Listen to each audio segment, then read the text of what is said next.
Hey, what's up, ecosystem? Welcome back to ATI, the car shipping business channel. My name is Jay.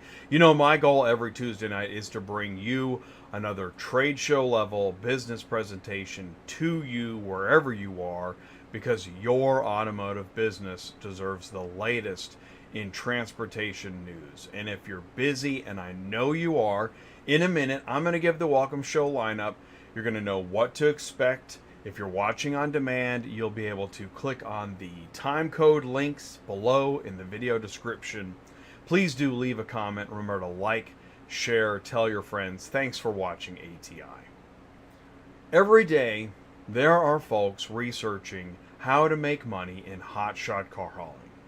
And every day, there are folks getting out of the business and posting their trailers on Facebook.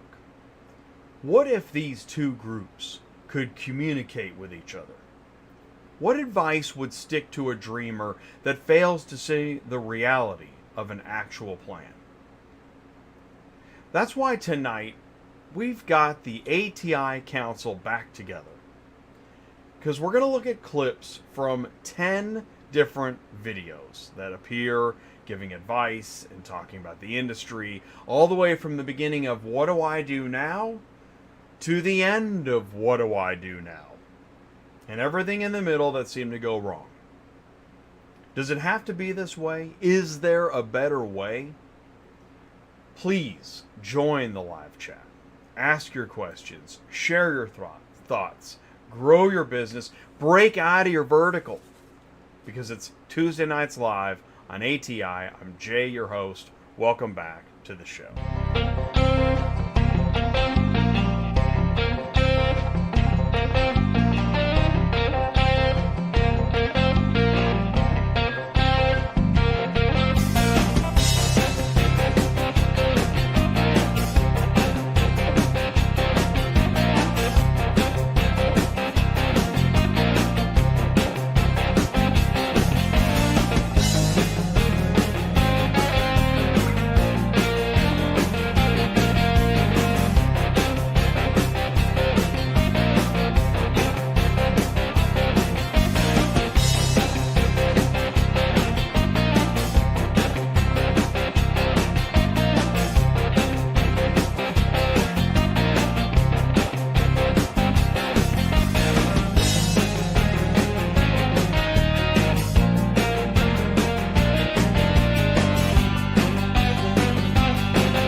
What's going on, everybody? Welcome back to ATI, the car shipping business channel. Again, back for more on a Tuesday night. Thank you so much for taking the time. I sure do appreciate it. Let me tell you what's going to be happening here tonight. Mic check, 1, 2, 3. We're okay? Mic check. Can you hear me okay? Is it too loud? Is it too soft? I don't know. Please do feel welcome. This is ATI. This is a safe place. You are welcome here. If you're new, if you're jaded, if you're a dispatcher, a broker, a carrier, you work at an auction, you don't care anymore, or you just want to drive a truck, maybe you are in freight and you want to learn more about cars, whatever it is, please do feel welcome. And please say hello. Please say hello in the live chat. You can jump in. You're free to just watch and listen and share and think. That's cool. Please do that too. All of the above is fine. It really is. We have industry news coming up. We'll get into aspects of what we're going to talk about tonight. But I will say this, is that we want to have Ty up in here no later than 40 minutes from now. So we're going to try to keep it moving. I know this is going to be a long show because we have the ATI Council. Ron, Kandy, Joe, Sue, Lionel, and more. And you, please do say hello in the live chat. We have a lot to get through tonight. And, you know, I overload the shows because I never know if there's going to be enough or what exactly is going to happen. Will the lights go out? Will the internet disconnect? I don't know. But I do know this, is that there's been a lot of videos. It's strange. 5 years. It's only 5 years later, and a lot of the folks that I thought were mucking up the information system are no longer here. That's interesting. I don't know. I don't think I saw that coming. What did you see coming? Did you see this? Could you feel it coming? Did you know? And then after you take stock, who's on the new list? Have you seen? I can think of two more fresh get rich quick folks that are just ready to crank out a brand new set of. All right. Okay. I'm not the judge. I put the council together to try to sort this out, because the goal again is this is not a drama cafeteria. The goal is to try to help.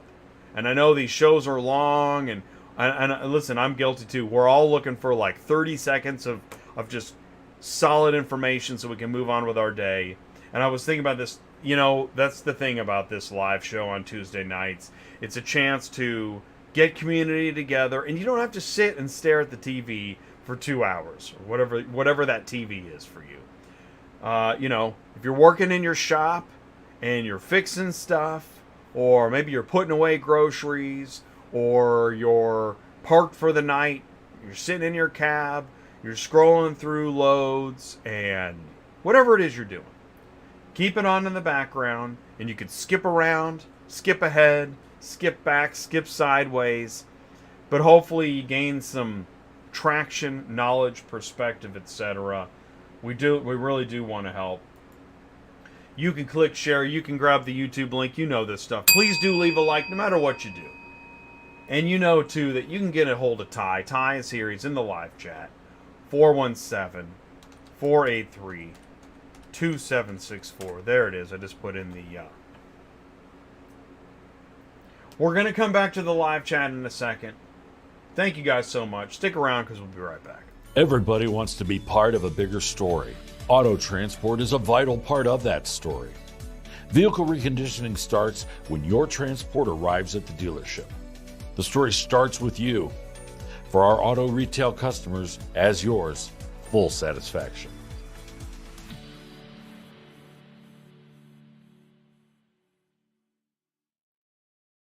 Car dealers can see the rapid recon difference with transparent communication through the vehicle reconditioning process, auto remarketing, dealer inventory management software. Visit rapidrecon.com. More information coming. Also in the live chat, there's the links. So let's do this. Let's go into the live chat and say hello. See what's going on. I'm going to back this up to the top. Oh, Kimberly. Kimberly got in here first. Welcome to Tuesday Nights Live. Please let us know how we can help. Ask questions. Share your thoughts. Grow your business. Break out of your vertical. What does Jay mean, break out of your vertical?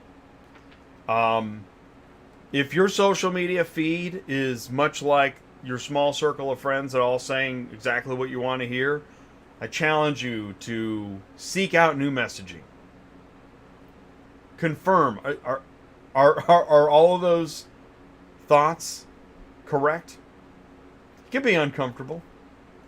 Give it a shot. John, LAI Auto Transport here. What's up, John? How you doing? How is life treating you? How are those loads going?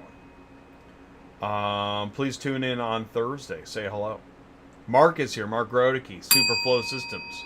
Looking forward to another great show. Yeah, I hope this is a great one too. It should be. This is going to be interesting. And I'll say this, I'm apprehensive. I am apprehensive to do this because, again, this is not a mudslinging contest, but rather a look at what are we doing? How are we doing? Are we doing okay as an industry? What's up, Ty? Good seeing you, buddy. You're up first tonight, so I'll be seeing you here in a bit. I've been here sometimes to just fall asleep. Yeah, exactly. We all just get so tired. Totally. What's up, Chris? We're breaking out of the verticals. Yeah, we are going horizontal. That's a good one. I like that. We are going horizontal. I like that. It's good, man. Get rich skipping. All kidding aside, have seen a few transport moves from my level. Talked to Ty last Friday. Pretty excited. Oh, that's great, man. Awesome. Well, me and Ty love to talk about. The shows are one thing, but the networking behind the scenes, wow, that's incredible. So if there's anything we can do to help you, I've realized, Ty, when I reach out, try to follow up with folks that we haven't talked to in a little bit, my first question has been, what trade shows are you looking at going to? Talk about breaking out of a vertical. Who says that in auto transport? Joe Bercari is here. Hey, what's up? Joe's on the show tonight. Thanks, Joe. Daryl Hall of Hall Auto Transport. Thanks for putting it in the live chat. Hey, Daryl, what's your running lane? Mic check 1, 2, 3. NYC traffic in the house. What's up, ecosystem? You got an ecosystem. You got an ecosystem. Lionel's here. What's up? Lionel's in the ATI Council tonight. And that's also something I want to mention. You can be on the ATI Council too. There's no secret password. I actually reached out to some of the makers of some of the videos we are going to feature tonight. See if they wanted to be on the show. Maybe they'll say hello in the live chat. Because again, I don't know. I brought it up to DD214 today. I was telling Bryan, you got like 50 plus people in trucking making videos, and sometimes they'll really bag on each other, but how many are collaborating? Has anybody tried that? What a crazy idea, Jay. I don't know. People need to stop pulling cars for less than $1 a mile. People need to stop doing anything for less than $1 a mile. I mean, you heard there's a lifeguard shortage, right? And we hear there's a driver shortage? Is there a I posted my trailer for sale on Facebook shortage? No. All right, Jay. Take her easy.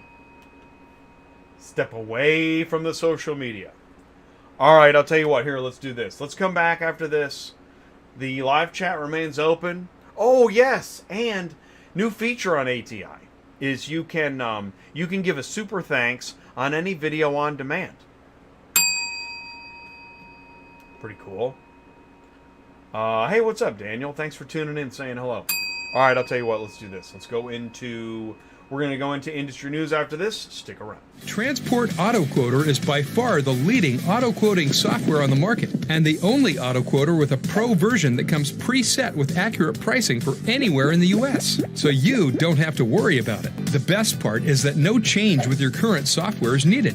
Just plug TAQ in and start booking jobs. Carriers can easily plug TAQ into their current websites and start making money right away. I bet you're wondering how we do this instantly and accurately 24/7. Well, constant analytics is the key. Our Price Watch team is constantly monitoring current market conditions, paying close attention to seasonal and quick-moving industry changes. At the end of the day, it takes a lot of time and data to maintain good pricing, time that most of us just don't have on a daily basis. So free yourself up. Using TAQ Pro is really a no-brainer. Save time and money, maximizing your leads and optimizing your online investments. You'll finally be able to sleep well at night knowing that TAQ is on the job selling for you 24/7. Never missing a potential job.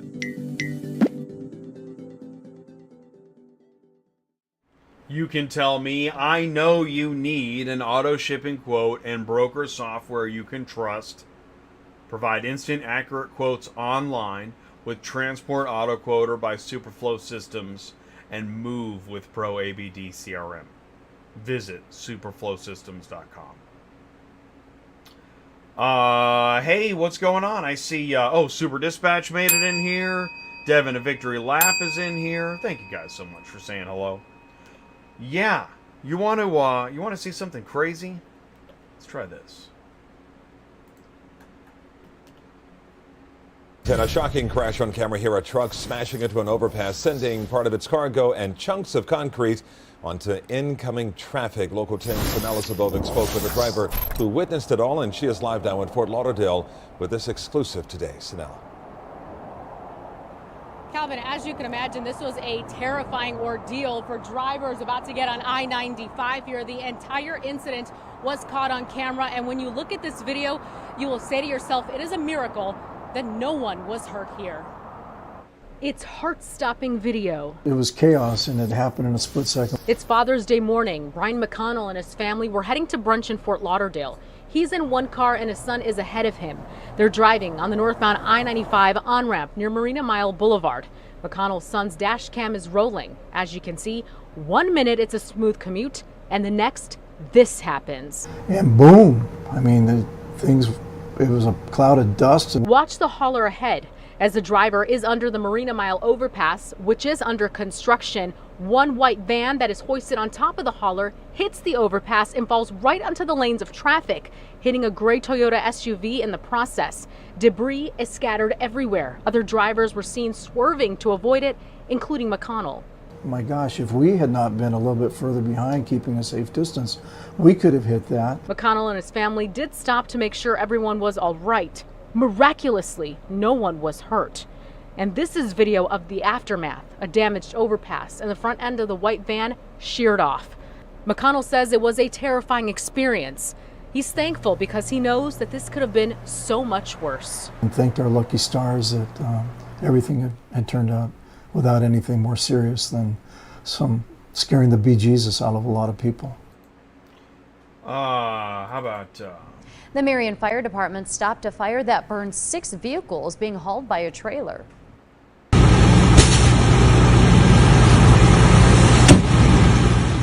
Marion Fire and EMS say it happened yesterday evening just before 7:30 in the northbound lanes of Interstate 81 near mile marker 44.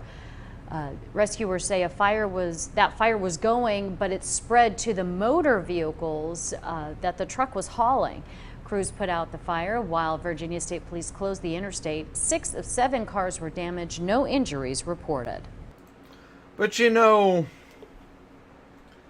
that stuff is so irritating. It's really much better to talk about all the get rich quick and all that stuff. The views are way higher on those kinds of videos. Hey, speaking of, thank you so much.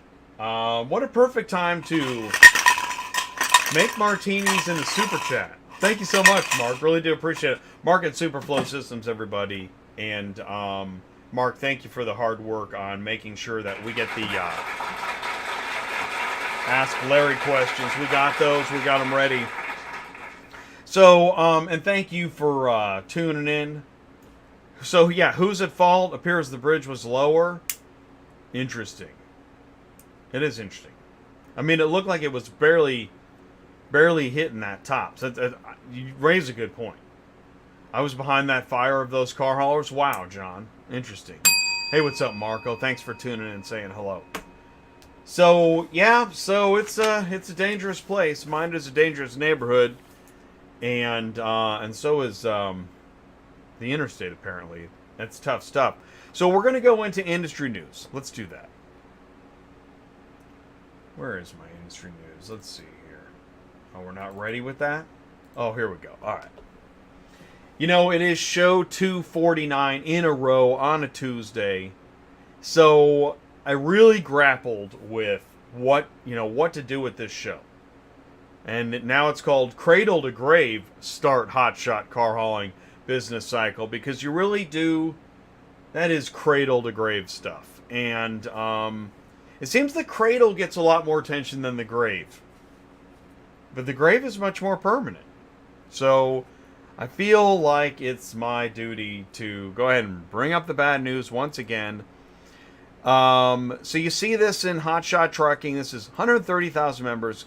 Might be the most popular Facebook group now. Look at this. Ready to go, yo. I got a truck. Tell me what to do. And I know, it's not... That's not funny. But, this guy... First First comment, have a stack of money put back, get started with fuel costs. You waiting to get paid can be rough. You couldn't have picked a worse time. But then, yeah, and then you just have this one. Have it ready to copy and paste. I post this comment every time it comes up. There's a lot more to learn before you jump in. Jumping in. First, the freight rate is in the toilet right now. Insurance quotes. Second, hire on a company driver first. Learn the ropes. Hire on as a company driver. Yeah. Dumping a ton of money and equipment takes time to get set up. Is just throwing money away. Do you have a business plan? That one, over 80% fail in the first 6 months. Well, this guy's checking all the boxes. Fourth, do you have a CDL? This is what, by the way, this guy's the moderator. Do you think he knows what he's talking about? Got a CDL? That's another one we see. Non-CDL. Boy, oh boy, do those non-CDL hotshot get-rich-quick videos. Those things go viral. Get a CDL. You have to go through formal school. Have cash on line of credit. No less than $20,000 in cash. Fuel's through the roof. Not a good time. This job's not for everybody. Driving's the easy part. Stay safe and good luck. It's good stuff. So, yeah, I do it. I don't know why. I don't know why I torture myself. But I go to YouTube and I type in start hotshot car hauling. And I'm tortured every time. Hotshot for Dummies. That's a new one. 34,000 views. Yeah, as if Hotshot for Dummies is going to do it. But, you know, why not? Think of it this way. Here's a break out of your vertical. Around 60% of new restaurants fail within the first year, and nearly 80% shutter before their fifth year. You are a new restaurant when you get in. You're a gunslinger. You are saying you are the baddest on the block. And without a plan, watching a few videos is not a plan. So we started this series. We started the first one a month ago, and I don't know. We'll try not to do it too often, but I guess the more I see videos cranked out, the more often we're going to do this. And again, this is not a personal attack. This is more of an industry perspective and a hope that we help somebody. Yep, we did it on, gosh, that was June 7th. Not long ago. That was only a month ago. The ATI Council is back. We look at the whole ecosystem. Crazy. I don't know why. We look at OEMs, auctions, dealers, shippers, brokers, services, carriers, equipment, etc. And tonight, yeah, we're going to focus on looking at carriers as it applies to equipment, brokers, shippers, dispatchers. Holy cow, he said dispatchers. Back of the store, front of the store. That's another thing. You will find the back of the store on most get-rich-quick videos. Never really looking at what everybody else is doing in the front of the store. And we do that here. That's why last Tuesday night we had Location Services on the show, talking about all the things they do. Recovery skip, LPR, impounds, remarketing keys, transport titles, auto notice. Again, just a portion of the automotive industry. We go to trade shows. Going to trade shows. Wow, you guys are crazy. We even go live at trade shows. Actually, we found intense gold at trade shows. And we love having back on the show. We have businesses on the live shows. We see these businesses at the trade shows. And you begin to see a pattern. And the dots of the constellation begin to connect. That's why on this channel we're crazy enough to actually talk about 22 companies driving change in car shipping this year. Last year it was 21. Next year it'll be 23. But Jay, just give me a load board. Well, you will find load boards on this list and more. Study it. Take that spare time. Break out of your vertical. How about this? I got an idea. Instead of chiming in once again on the same old hash, check out the Auto Transport 22. I think you'd be surprised. Because ATI Auto Biz is not your granddaddy's super trucker car hauling CB channel. Spread the word. Thank you so much for doing that. So why do new restaurants fail? Not enough capital. New owners believe the business will start generating profit right away. Gosh, sound like a YouTube video you've seen? Make money, get this, get it now, get the money. Oh yeah, the apps. Yeah, we share the apps. Send in your comments, autotransportintel@gmail.com. There's so much to talk about. This is how we get our car shipping news. But I'll tell you what, you know the drill.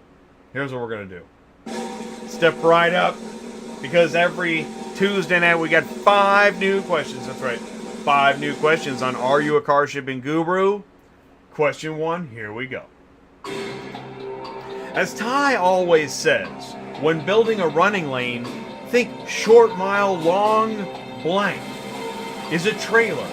Is it dispatcher? Is it cents per mile? Or is it dollar? Short mile, long. Help me out, live chat. Who knows the answer to this?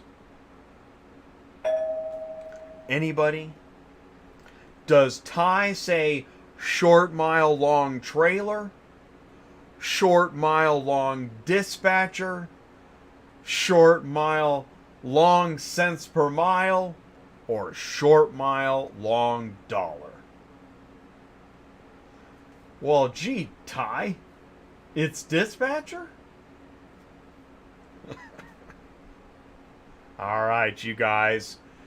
Ty, they are too smart for us. Daniel and Daryl have it. It's dollar. Ty always says, on Cars on the Move, short mile, long dollar. We're going to be talking about that more tonight. All right, here we go. Question 2. What is the most appropriate carrier pay amount to ship a 2021 Honda Civic from Kaukauna, Wisconsin to Hollis, New York? Is it $505, $715, $960, or do I hear $1225? Wisconsin to New York. Now, you know, last week we saw they were both the highest rate, which was really good to see. Because I guess if enough people are selling their trailers on Facebook, there will finally be, what, supply and demand? Means the demand goes up because the supply, okay.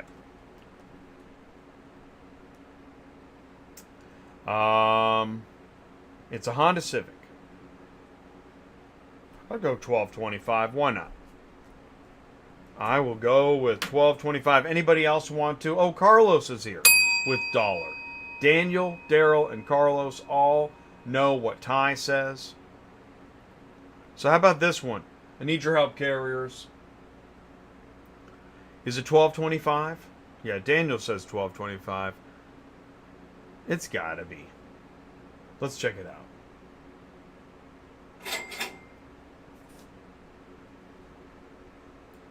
Oh, man. Ouch. That's the going market rate. Larry knows. He takes all the factors into consideration. This is what it will take to get it moved right now. And that boo was that. I wish it was $1225. I'm not sure what's keeping. What is keeping? Please put that in the live chat. What is keeping rates down? How? How are rates still down? Is it because there's less volume moving? What is it? Please put in your top 3 in the live chat. You got to punch it? Yeah, I know. Boo. All right, here we go. Question 3. When signing up with Central Dispatch as a carrier, the 3 things you'll need are an MC Authority Certificate of Insurance Current W-9, a load board, a cab card, and a dispatcher, a truck, a trailer, and a mobile app, or a website password, a wedgie trailer, and a Ouija board. Oh, I think I know the answer.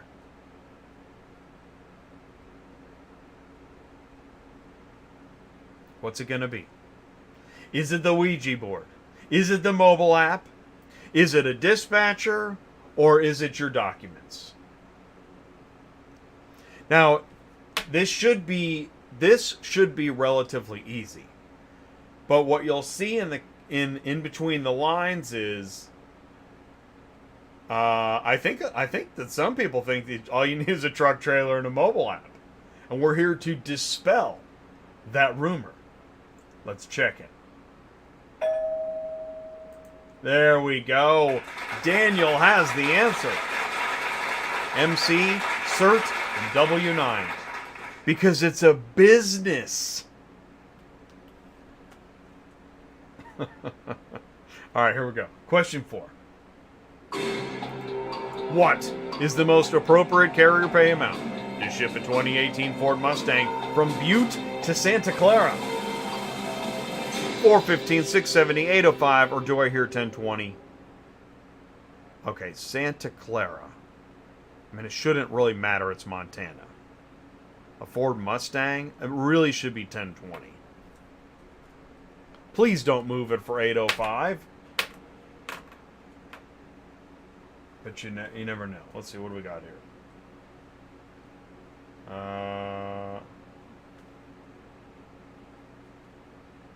Okay. Oh, cool. Oh, wow. Bryan joined us? Awesome. Oh, that's great, man. That is super cool. What's the answer here, guys?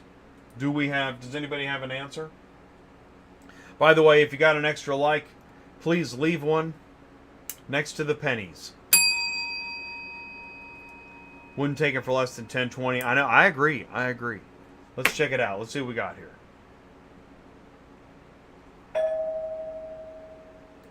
Oh, there we go. Thank goodness. But make no mistake, Larry knows his stuff. Alexa, open Quotify. If you enable the skill, you too can move a car with your voice. All right, here we go. Question 5. On Fridays on Cars on the Move, we connect dispatchers, brokers, and shippers, ports, carriers, and OEMs, insurance, drivers, and technology, or dealers, auctions, and carriers. On Fridays on Cars on the Move. Check 1, 2, 3, mic check. Anybody want to guess who wrote half of these questions? Okay. All right. If you watch ATI, you should know the answer. Somebody please throw us a bone. No? Is it dispatchers, carriers, and brokers? There we go. Look at Daniel is on fire tonight. Dealers, auctions, and carriers. Thank you, Daniel. Thank you so much for playing. We sure do appreciate it. Yep, you know it's time. It is now time. Jay gets a quick break. And then after this, we got, again, we're moving quick. Well, it's still 7:35. Anyways, we'll be right back. Are you completely stressed out from all the calls and the contracts and the verification of loads when nobody answers the phone? Call Murphy Auto Dispatch Services today. Murphy Auto Dispatch Services has over 15 years of experience in the transport industry. We are your office while you are on the road. We book, we verify, and we bill out your loads for you. We have an excellent accounting staff and an even better dispatch team. Give us a call today at 417-273-0021. Or if you want to email me, it's murphyautotransport31@yahoo.com. Give us a call today.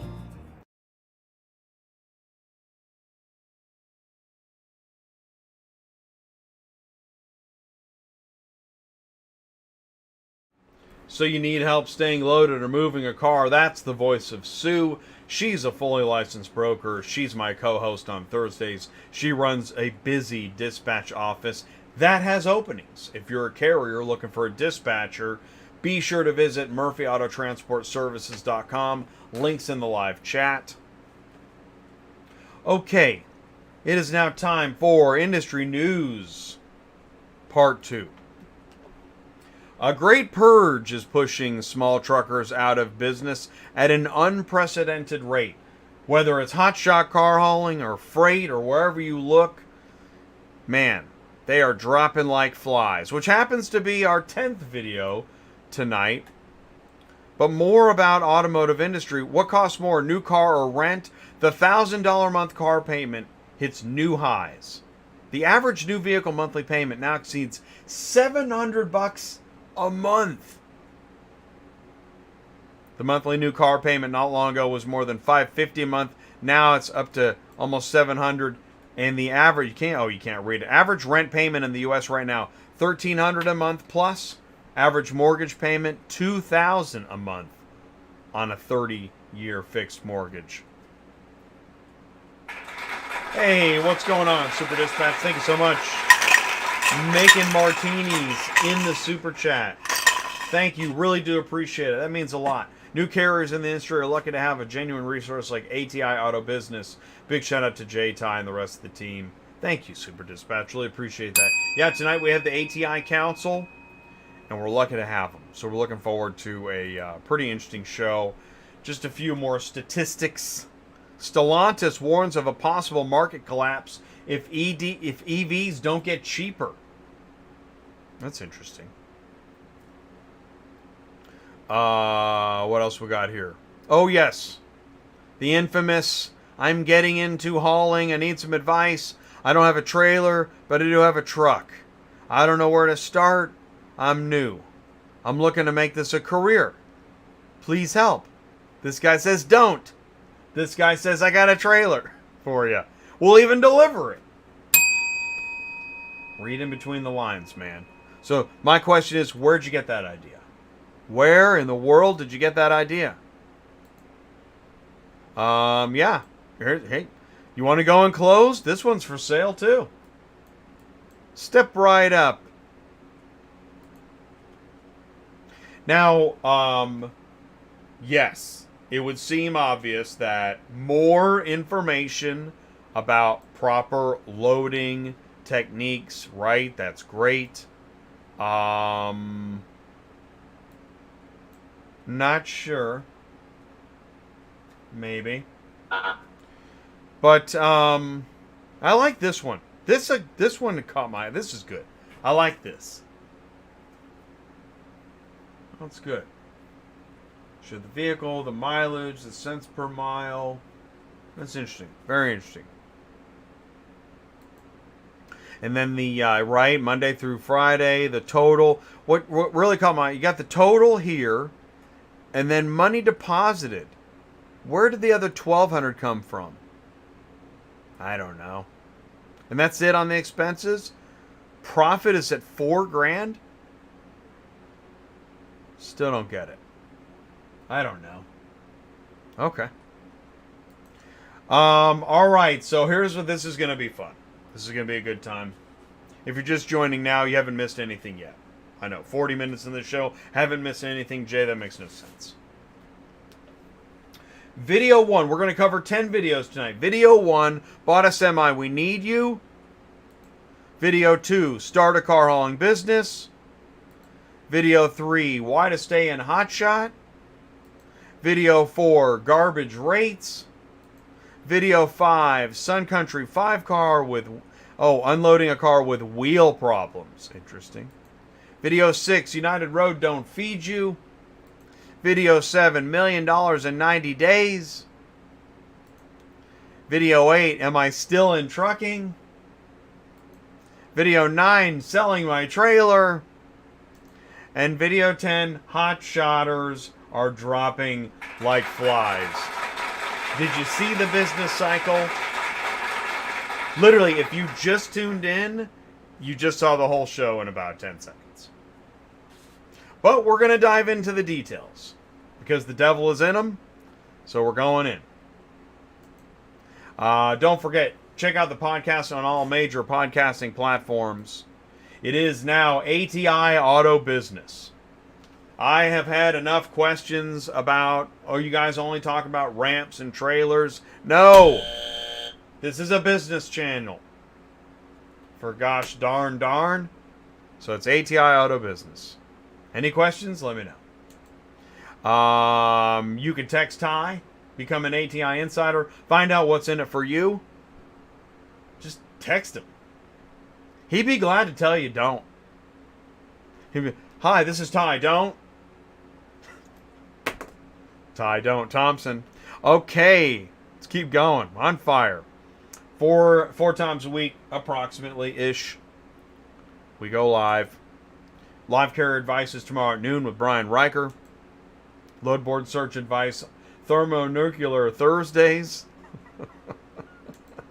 By the way, Murphy Auto Transport, it has openings. If you're a carrier looking for a dispatcher, if you're looking, let me clarify. If you're looking to hire a dispatcher, if you're angry about dispatchers, plenty of channels for that.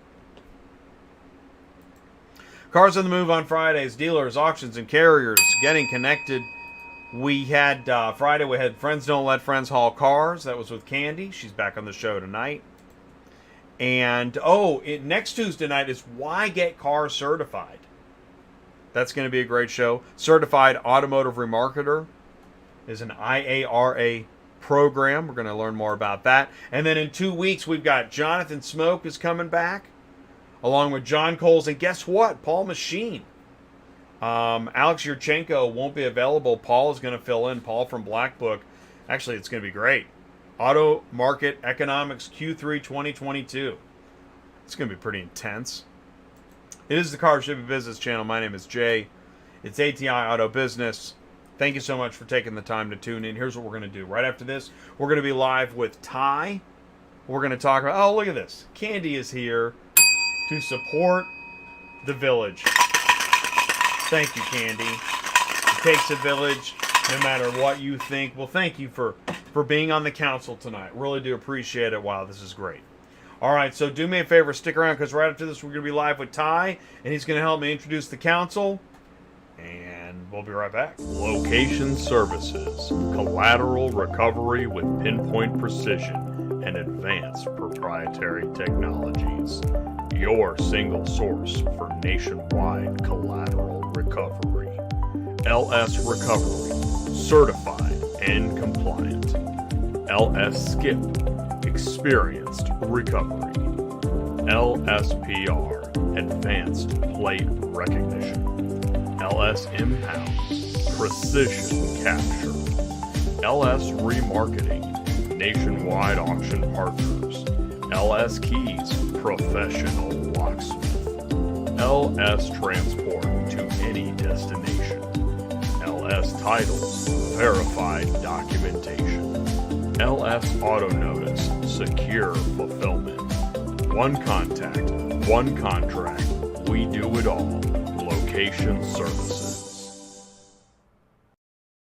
Recovery, Skip, LPR, Remarketing, Keys, Transport, and Titles. Location Services provides nationwide collateral recovery with pinpoint precision. One contact, one contract. Visit locationservices.com. Phone number, email, in the live chat. It is now time. We're so lucky to have him here with us. We have the one, the only, Ty Thompson, Cars on the Move. He connects dealers, auctions, and carriers on Friday. He's in the live chat on Tuesdays until he's live on camera. Ty, can you see me and hear me okay, buddy? Yeah, see you real well. How are you tonight? I'm good. Now, I've had 45 minutes of warm-up ahead of you. Because I'll tell you what, 45 minutes ago, do you ever get that, like, man, we got to go, we're going live again already? You ever feel that way? No. It's, as much as we go live, it doesn't faze me anymore. I mean, I was thinking, who interviews Bob Volman with the NIADA president? Remember that guy? Ty Thompson does. You would think that would make somebody a little nervous. It's like, here we go, live again. And you know what else I was thinking about? This whole going live stuff.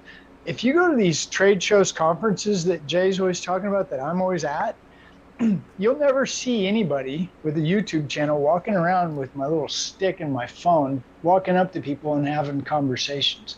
And what I'm telling you, why that's big, is because we're doing something on a pretty limited budget, as well as something that a lot of people never have done.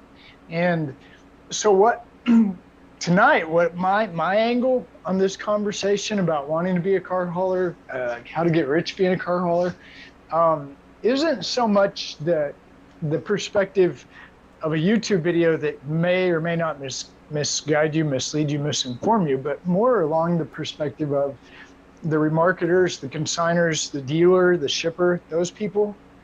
I really am concerned about how are they going to deal with nobody to move their cars. And that's kind of my angle. I'm just being upfront with you. I think there's incredible opportunity to haul cars. There is a right way to do it. Cars aren't really going to be going anywhere for a little while. I know we jab fun and make fun of, you know, until they deliver themselves, right? That's what you say a lot. Until they start delivering themselves. Yeah, that's right. Oh. They're probably going to need somebody to move them. So there's a lot happening. Go ahead. Well, I'm just going to say is that you made me think a couple things. One is that I like to remind folks, so you can be the employee or the employer.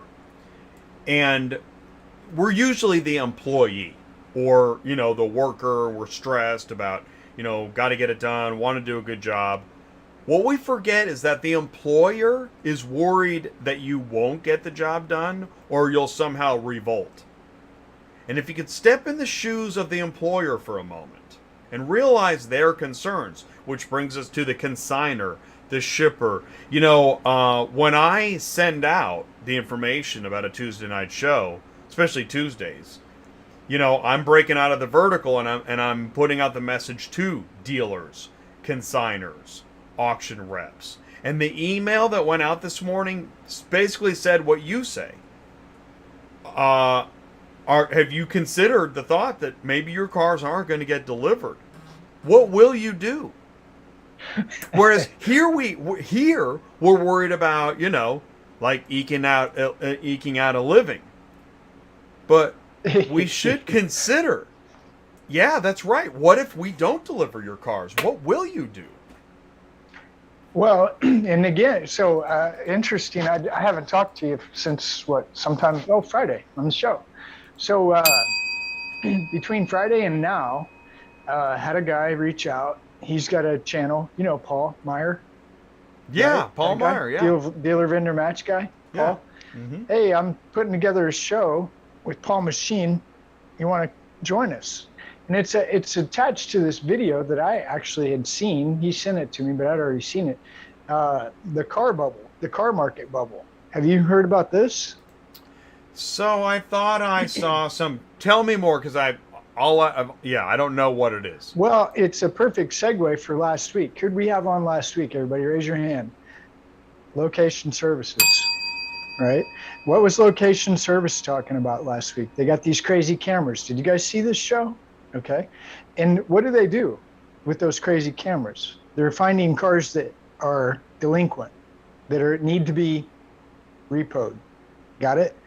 Point being, where this is, here's where it's going to get really interesting, because I think it's fair to say traditionally, oh yeah, that guy, he'll go out of business in 6 months, but there will be 3 more coming in. I think that's maybe a little off, maybe a little high, maybe a little low, but the reality of it is that has been the traditional thinking, traditional mindset in trucking. We gripe about the rates, we gripe about the stupid guys that take the stupid rates, right? That's what we do. We bitch, we complain, we moan, all these guys are so stupid. And I think one of the things you're starting to see, at least this is just my perspective, is that we've been doing a really good job of saying slow down, pump the brakes. And we've been doing a really good job saying, hey, you can make it. There's just a better way to do it. There's a better way to get into transport and succeed.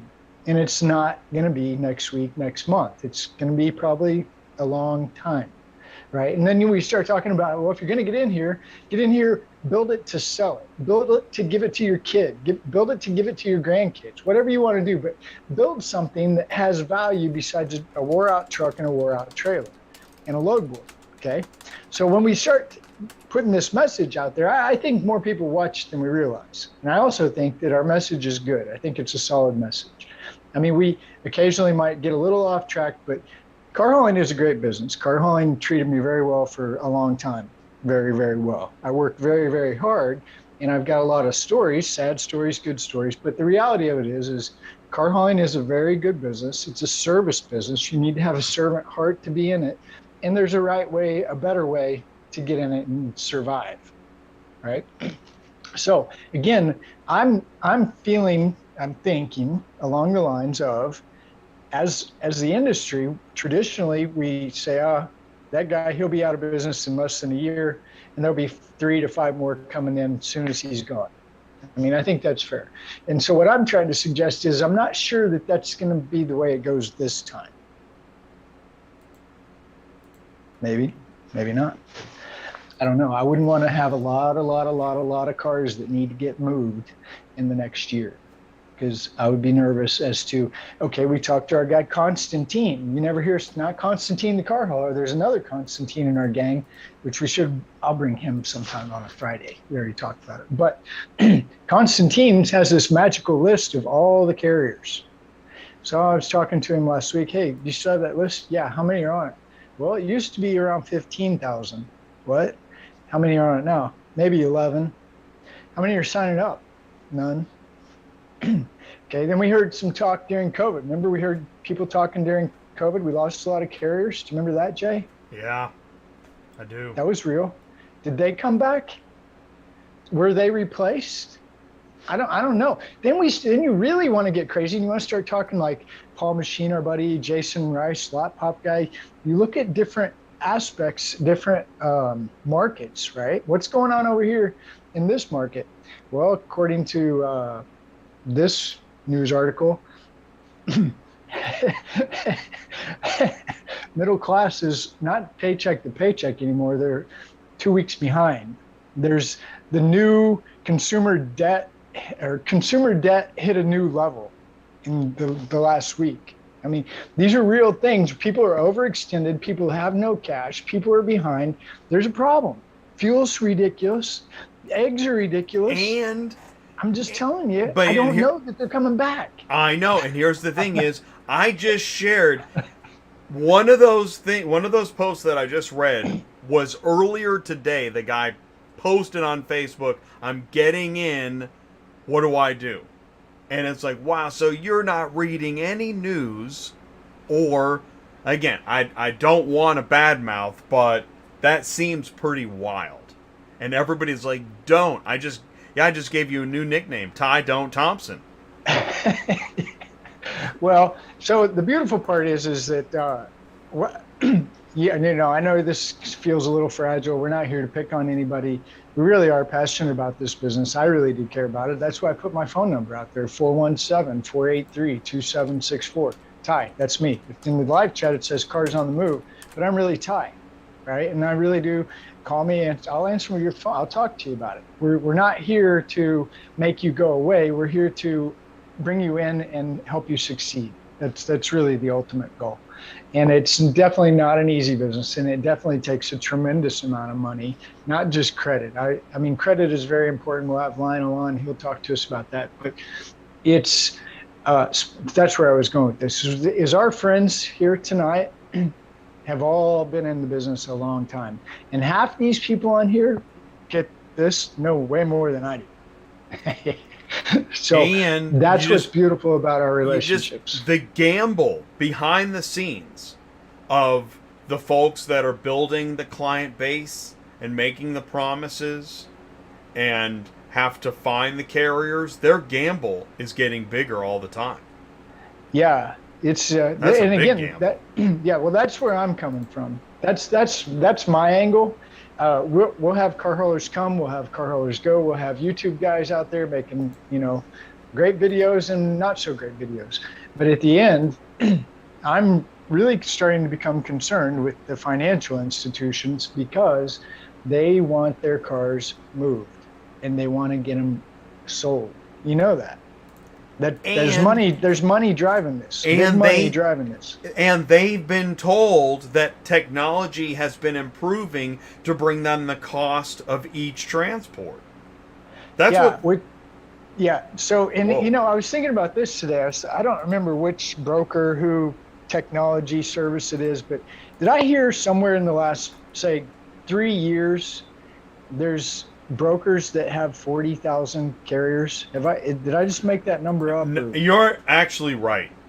Some of the numbers that I've seen bandied about by the big brokers. Yeah, I'm like I feel like I've seen 25,000, and I'm thinking I don't think that's possible. Not in today's actual market. I don't know. But if I'm one broker, and I even make it, okay, Ty, you were wrong. We didn't say 40,000. We said 20,000. Okay. You telling me, Mr. Broker Guy, that you have 20,000 carriers that are real, have insurance, and know what they're doing, and will be there for you when you need them. That's what you're saying. Okay. Because good for you if you do. We Great. know we happen to know some large brokerages, and when asked how many, okay, let's say you have in your Rolodex, let's say you have 20,000. How many do you actually use on a regular basis? And that number's always under 1,000. Yeah. And I know I've had this conversation with a real broker who has real carriers, and this is part of the conversation. You can have 50,000 and you probably only use about 500, maybe, if you have 50,000. Then you start looking at, I think about our friends at Super Dispatch, right? I think about them. They maybe they had first to market, right? They're big. Everybody knows their name. Ben's in the live chat. Beck's a friend. I mean, we know people at Super Dispatch. We know Mark, Superflow, we know. And I start thinking about these guys, and I think, okay, how many carriers are in your database, right? Right. How many carriers are users of the technology? Yeah. Okay, well, of those... I don't know that number. Of those, how many are active, right? And when I'm active, how do you know? What do you define active? Well, for me, that would actually be paying your thing every month. Well, right. Okay, so how many are active and paying? I like this. This is speculation live. How many are active and paying, and then how many move one load a week, 2 loads, 3 loads, right? That'd be really interesting to see that curve. Now, we're not asking for anything proprietary. But it would start to paint a picture. Right, and what the picture I'm trying to paint is okay, Chris live chat, Chris Chamberlain. Chris calls Friday, whatever day it was. Yeah, it's Friday. Chris calls. He's like, man, you won't believe what I love Chris, by the way. I really enjoyed getting talk with Chris. So, hey, you won't believe this. I'm like, yeah, what? This guy's coming in with different tags. I'm like, what are you talking? It takes me a minute. I'm a little slow. I'm like, a car hauler coming in with no, this guy, he's got a tag. He's from Missouri. We're in New Jersey or New York or wherever, somewhere up northeast. I should know that. Sorry, Chris. But anyway, as we talk through it, you're starting to see what we're saying. Okay. And what are you saying? Well, the dude jumps out of a car that he was driving. He grabs his plate, and it says Missouri, and he's in New York, New Jersey, right? Okay, Chris, what is that? This is where we're going. This is how I talk to Chris. What do you think it is, right? Where'd it come from? I don't know. Wait, there you go. Let's find out where it came from. Okay. What is the tag? Where was the tag? Well, it was in the window. It was a magnet, whatever. Okay. What did you look at the tag close? Well, I saw it was Missouri. Okay. Well, look a little closer. You'll probably see a D and an A, or you might even see the words "drive away." Right. And my point is Jay and I have been talking about this for a while, guys. When these big brokers that say they have this massive carrier base and they really don't, guess what their backup is? Drive away. Get it? Get in the car with another car behind you, hurry up as fast as you can and take it over there. Get out, grab that tag. Don't you dare leave that tag behind, right? And then hurry up and come back because we got another one. And we're just going to do this all day long. Now, you're like, you go, old school Ty, cranky old Ty here. He's like, what, you're driving cars? How come when I was hauling cars, spending $300,000 for one semi and I got 20 of them, I could never drive a car, ever. I got yelled at for even driving it in the parking lot. I mean, all the time. Don't put miles on cars. Why are we driving cars now? Is it because they don't want they don't care about miles anymore? No. I'm sorry. Chris is going to do some investigating for us. What you should see is that we can't find carriers to move them. Somebody, the car is on fire, go drive it now. Maybe I'm wrong. But, and at the same time, I'm over here thinking, you and I know, we keep seeing these large companies continue to spend their advertising, marketing, and networking on clients. But do they spend that same amount of energy and time and money on reaching out to the carriers? I don't know. I think there's some. I mean, I feel safe in a couple that I've met, spent time with at the trade show, you know. Right. Conference. Well, like everything else, there's a spectrum.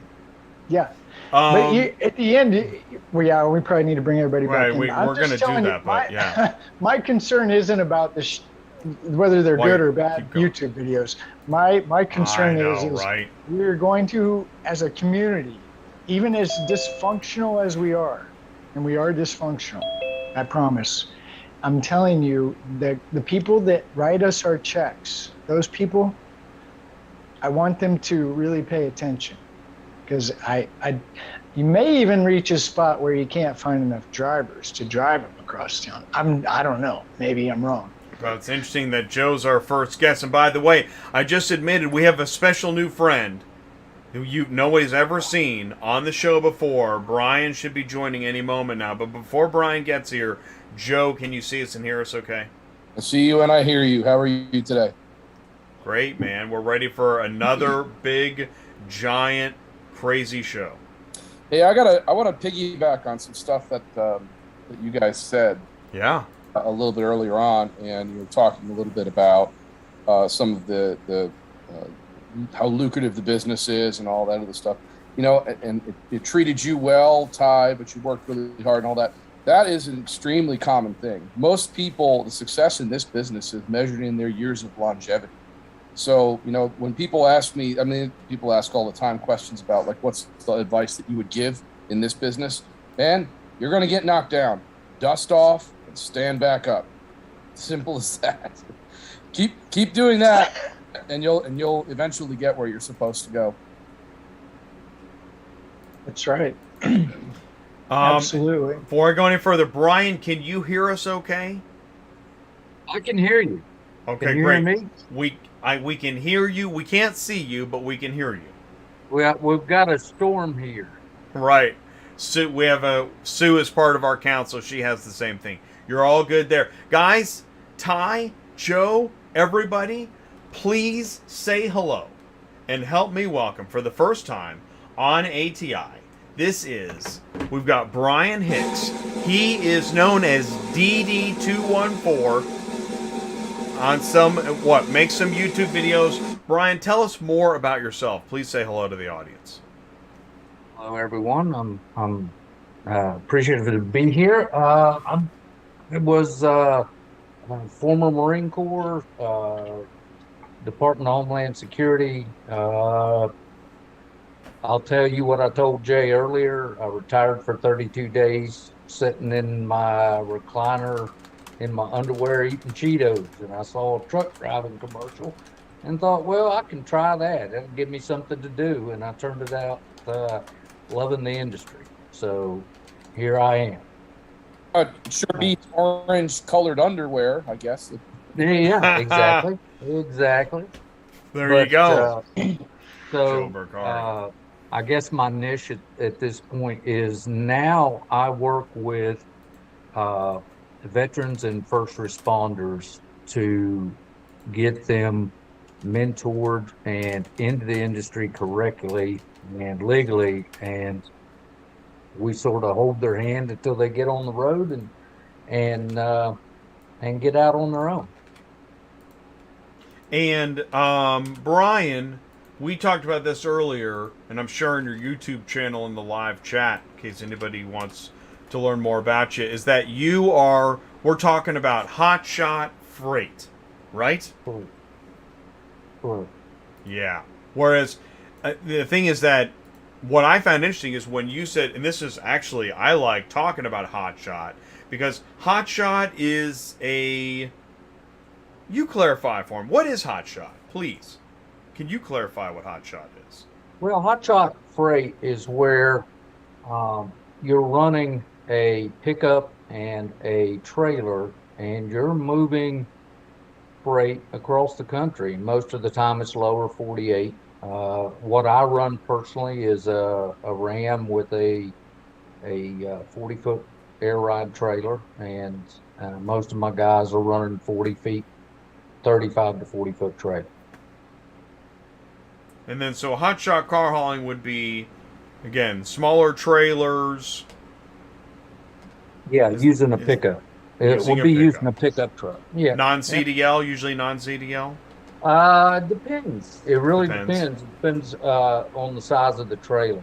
And as everybody, I don't know if everybody knows, but, you know, the federal government is on a huge push now to get rid of non-CDL altogether. Non-CDL is a loophole. You're talking about AB5? Oh, no. No. You're talking about the trucking, the CDL, what is that law? Well, right now, if you hadn't had your CDL permit by February 5th of this year, now you literally have to go to school to get it. Number two is they are changing the weight. Non-CDL used to be 10,000 or 26,000 pounds and under, but now California, North Carolina, and some other states have lowered that and added that if the vehicle you are towing is 10,001 pounds or more, you have to have a CDL. So if your trailer is rated for 10,001, you have to have a CDL. So guys, you need to check out your state's general statute to see what it says in there. That's interesting. Here's what I'm going to do. I want to make sure that, let's see, Sue and Lionel, before we get started, that everybody else has the invite for tonight's show. Kandy. Let's see here. Hey, Joe. Yeah. What are you seeing out there? You still need trucks, trailers, drivers? Yes. Okay. Kind of a little. You actually touched on this earlier as well, about how the attrition rate of car haulers is in our business, and really since the pandemic, it has been sort of a slow bleed, where people have been leaving the car haul space and going into other industries, whether it's freight or flatbed, or abandoning the CDL altogether and doing something else. And once upon a time, what would happen is that the business would sort of cycle back, rates would get stronger, and then people would begin to return to the industry because a lot of people love it.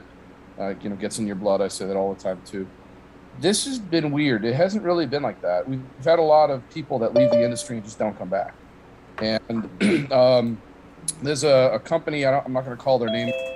They're a very they're an owner-operator based company that has a lot of high mount trailers and semi-tractors.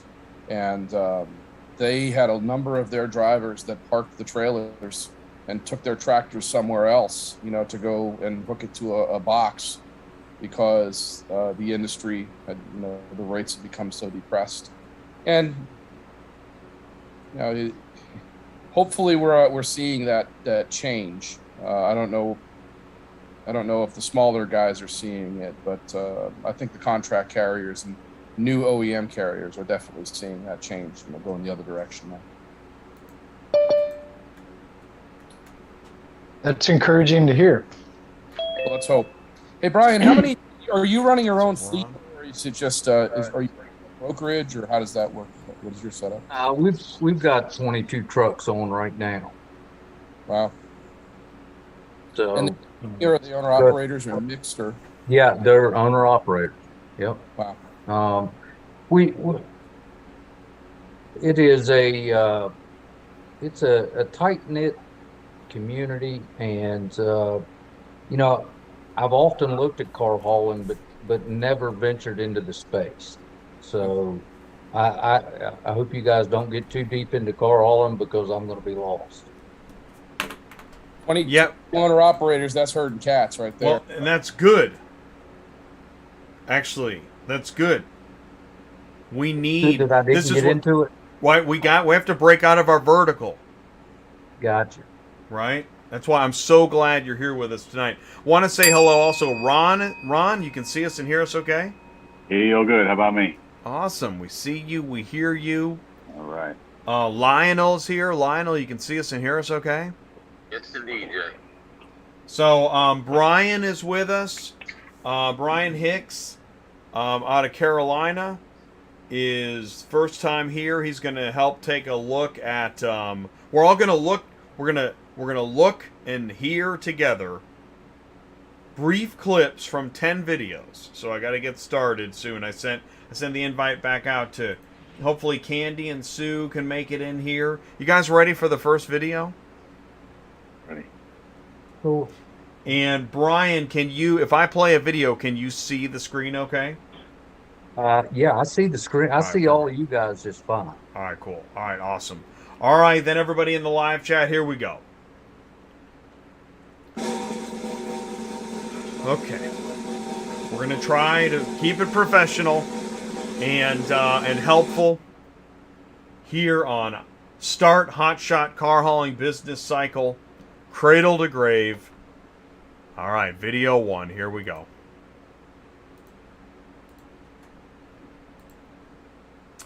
We bought a semi, and now we need you. Here we go. What is going on, guys and gals? It's your boy J Love coming back at you with another video about non-CDL and CDL hotshot, about trucking in general. I mean, this video is not really about hotshot at all.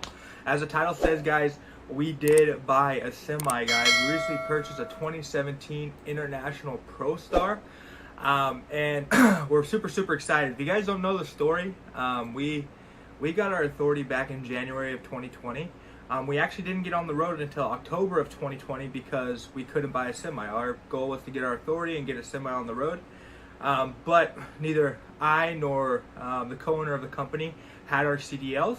We didn't really have an established company either. I mean, we had good credit scores, and I had sold cars for a long time, so I thought, well, it's probably the same, right? You go in with a good credit score, a good amount of money down, and you get a semi, you know? But it does not work like that, guys.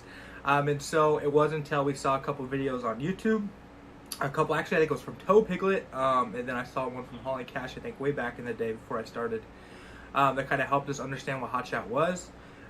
Big shout out to Toe Piglet. Thank you for inspiring myself to be on the road and have this company that we do. I wish you best in your endeavors in the future, brother. Anyways, so yeah, we watched those videos, realized what Hotshot was. We said, heck yeah, let's do it. So we went and bought an F350 because, like I said, F350s, you can buy those like just buying a regular car, right?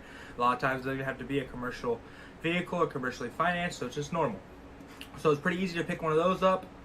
We bought a 40-foot trailer, and then we hit it, you know, and that was pretty much plain and simple. Your business can't scale on QuickBooks. Here are 7 reasons why NetSuite is better than when the pandemic was hitting hard. So we made it happen, we made it work out, and we got on the road, and now we've grown to a fleet of about 7 CDL Hotshots. Most are lease-ons. Actually, all of them are lease-ons right now.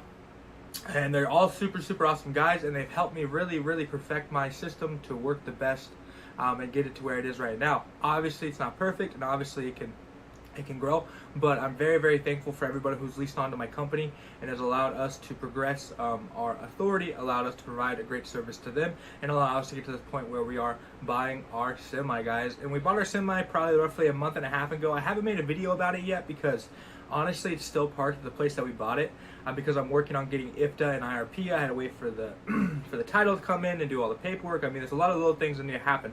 Us as a company, personally, we didn't have our own IRP and our own IFTA at the very beginning because everybody was leasing on. And it's a really good idea when you lease onto a company to get your own IRP and get your own IFTA if you can, because that makes it so if you ever have to change from that company or if you go on to get your own authority, that stuff is linked to your company. You don't have to have any downtime waiting on your IRP to come in. All right, I'm going to stop it there. There's quite a bit there. 2 minutes and 45 seconds. who wants to kick off? Really, it's open. Anybody can start anywhere they want to. I encourage everybody, keep a notepad handy and make notes, because here we go. Thank you, Ron. Boy, who hey, he picked a hell of a time to start a business on January of 2020. What a... Hey, let me one small reference. That guy, Toe Piglet, I've kind of heard of him a lot lately, and I think, if I'm not mistaken, Jay, actually, I think I sent it to. I emailed you a video, and he spoke about Toe Piglet because he just went under. He had, I think, yeah. I don't know how much he was making gross in some crazy number. Oh, sorry, am I getting ahead of us? So no, you're good. You're perfect. Right. That's video 8. Videos. You're right, Ron. Because you sent me that, I made that video 8 tonight. Oh, no kidding. I didn't look at the list. But what I didn't do was I didn't show Toe Piglet's out of business video. Oh, sorry.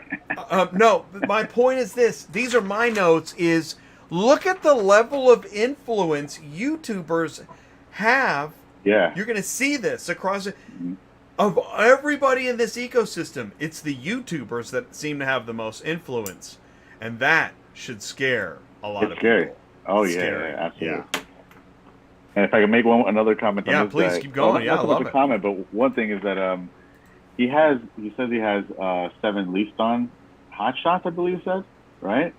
Now, if you have that many that are leased onto, he's probably not per se making money on them, but they're the guys losing money. Like, in other words, they're servicing him, so he's probably moving the cars because it seems like he's brokering his freight to them. I'm wondering how well the actual owners of these Hotshots are doing, because he said they're all leased onto him. You know, that's where probably, I know if I had 10 of them, I can probably use all 10 of them, but it doesn't mean, they're making money. Well, if I may, it seemed to me that he backed into this business. He wanted to go buy a semi when he started without a CDL, and I'm trying to think how the hell that works altogether. And he's got people leased on to him, and he doesn't have a CDL or an IRP. So I'm trying to figure out where this cat's at. Look, guys, you got to do this the right way, and there's only one way to do it. And if you're not doing it the right way, you will fail.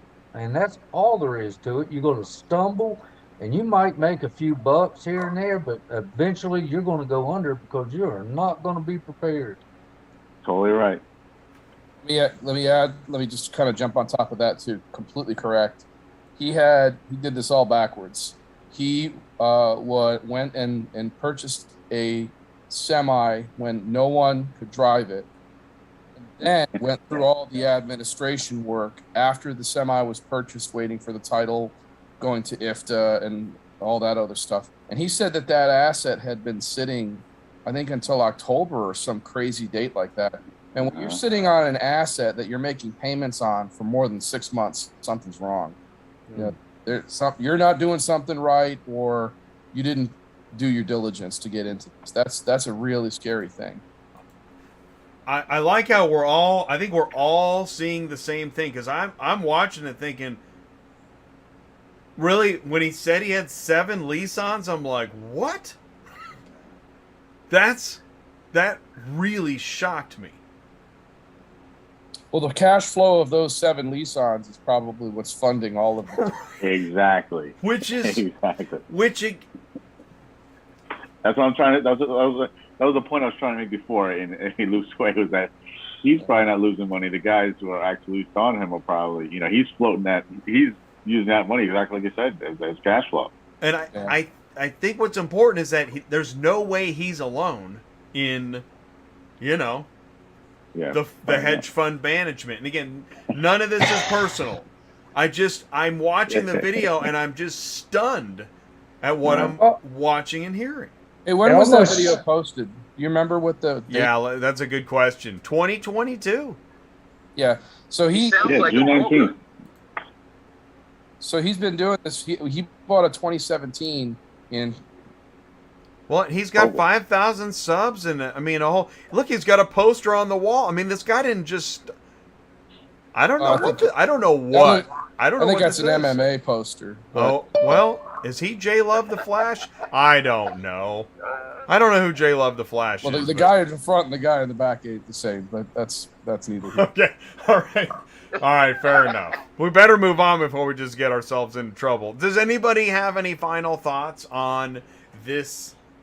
Anybody? Really, anything? Well, I do. I have something I want to add, and I tell you what, if this works and he ends up with a driver, then I'm changing my whole driving strategy, because what he's doing on this, you didn't quite get to it, but later on in this video, he's sitting there and saying, if you're interested, here's the number to call to apply. I'll tell you what my job qualifications are. I want you to be a good driver with a little bit of experience, but I'll if you don't have experience, well then, you can convince me. And he goes on and on and on about that. I mean, basically, this video is him posting to try and fill a position, for this truck that he bought that no one in his company can drive. So I don't know. I think there's just a lot wrong with the way that he walked into this side of the business. Hey, Kandy, can you hear us okay before we go forward? Kandy's now with us. And also, I want to say this. I'm only choosing portions of videos. And so it's not just me having a good time. That's why the council is with me. Thank you all so much, ATI Council. Oh, the applause button. Thank you much.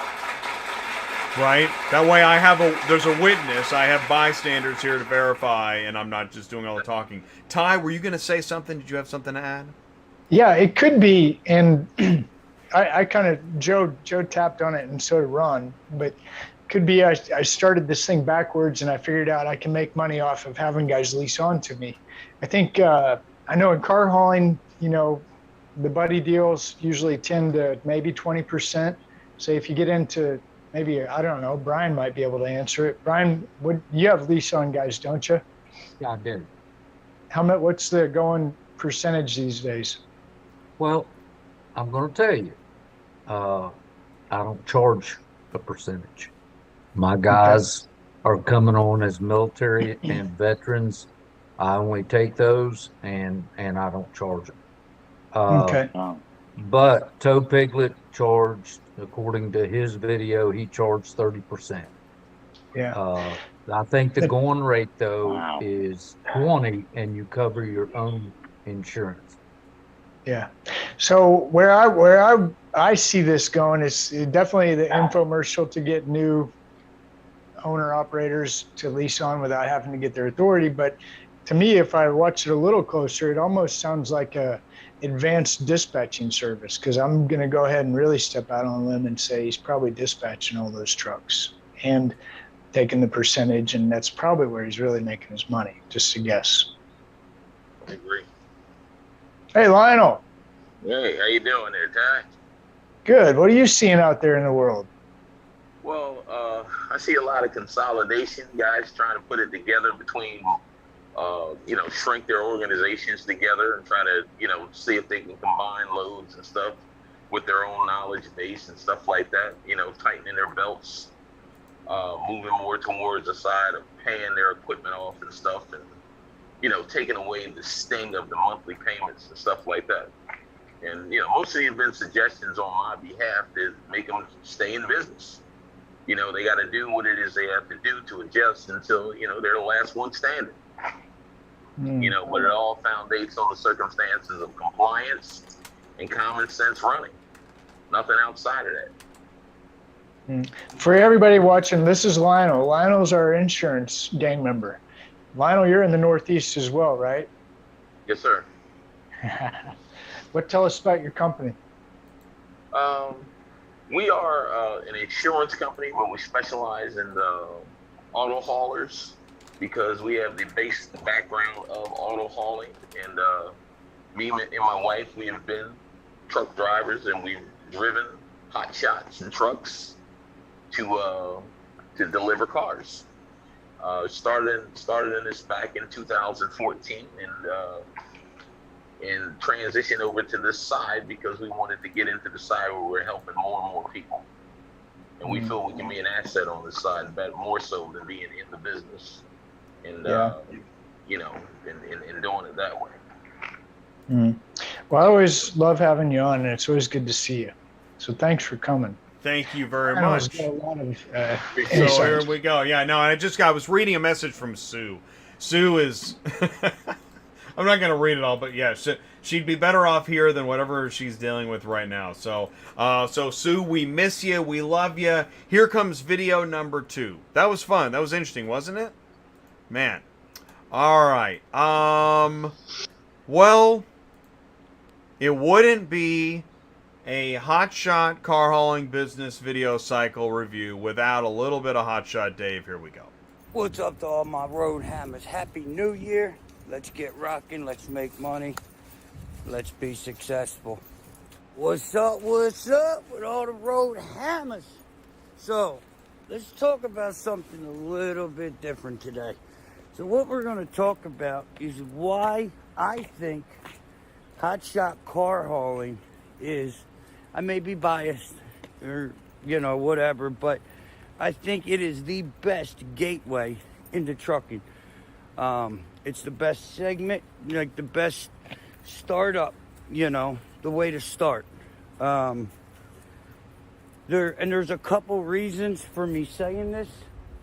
You know, it's not just that I was a car hauler, you know, because you guys see, I'll do anything. It doesn't matter to me.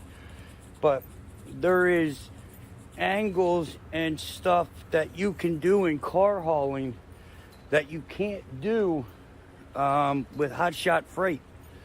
You can't do it with dry van. Like you can't do it with really anything other than hotshot car hauling, in my opinion. All right, I'm just gonna stop it there. I went through the rest of the video. Although I did, I do want to add this to shed a little more light on whatever it is. What you must be thinking, Jay, what are you trying to tell us here? Here we go. Here's this. Now, if you're a hotshot or a truck driver, and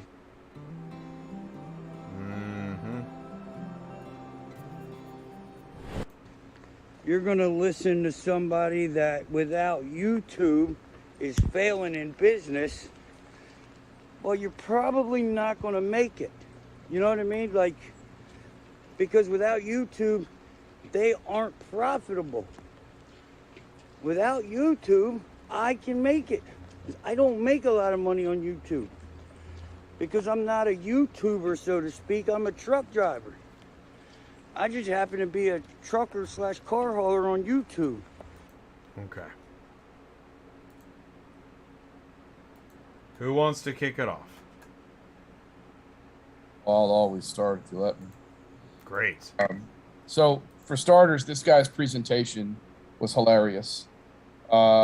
He's out there walking around with his phone, like literally walking his dog in the rain, and decides to put out a 10-minute video on business psychiatry. Was hilarious. But if you get past that and you listen to the content of what he says, his fundamentals are actually pretty good. And I think what he was getting at with that second clip is the notion of using YouTube as the profit and trucking as your, as basically a break-even enterprise, so that way you can justify YouTube. He's basically saying that is not going to cut it. It's a matter of, because YouTube is an X factor. You need that basic trucking piece to be profitable. And then he goes on to talk about how profitable he is, which will be very ironic later.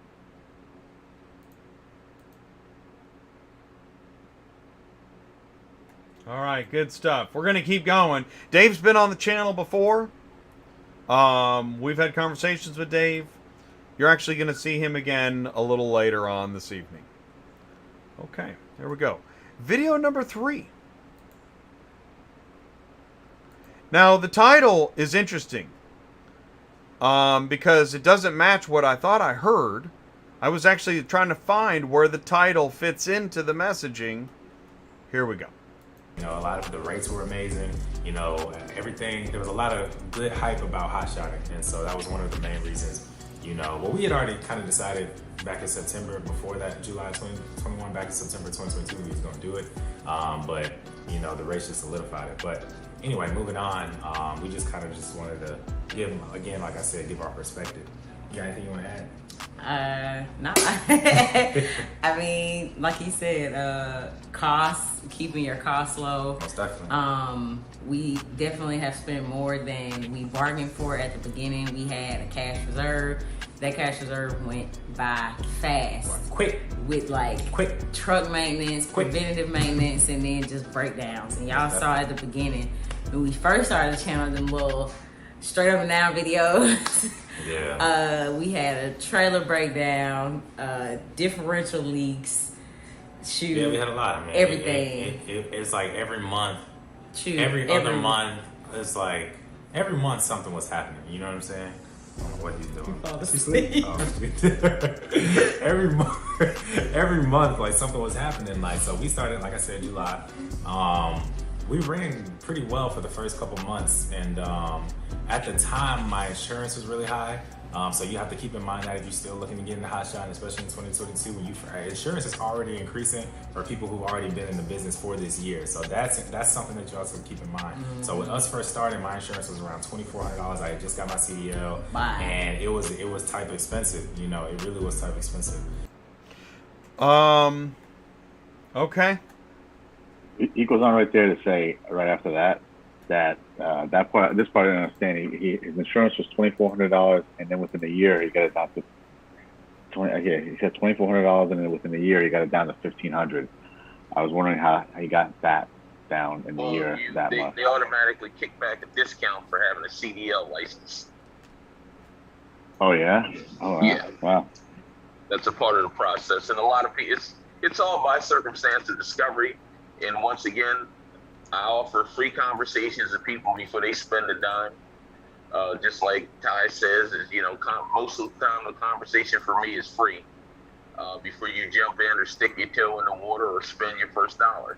And it's all in preparation with that. If you have that conversation prior to, there's some things that you can do to put yourself in a better condition to get a lower rate on your insurance based on what your situation is. But a lot of people put themselves in a corner before they get started. If you establish yourself inside of an organization, let's say if you live near a major city, automatically you and I, know how that goes. If I live in New York City and I buy a car, my insurance is going to be what? High. It's common sense. So why would I start a trucking company in New York? This is America. You can start a trucking company anywhere you want to in the whole country. Why don't you scout out where you want to start your trucking company from? Make the determination predicated on the amount of insurance that you will pay out of that area. You are allowed to do that. There's nothing wrong with that. Before you incorporate or anything else, you can pre-plan these things. Number two, be prepared. Take a look at your credit, see if you can do anything, pay some credit cards down, consolidate some bills, make sure your credit's at its optimum before you go in and apply for insurance. They'll give you another discount. Not only that, they'll give you a shot at a lower down payment if your credit is optimal. Number three, compliance. Come in with the concept of what your approach is to compliance. Are you coming in with a safety manual? Because last time I checked, you can go to Bryan. He can set you up with a safety manual prior to the time that you get in business. That's something I can submit to the underwriter to show that you're headed in the right direction to doing it the correct way. All these things you can utilize as ammunition towards cutting those costs down. Most of the people that get into this, as you notice from them, and what he said directly, hey, I'm paying $25,000 in insurance. That's all preparation. You can get rid of that prior to, before you even open your doors.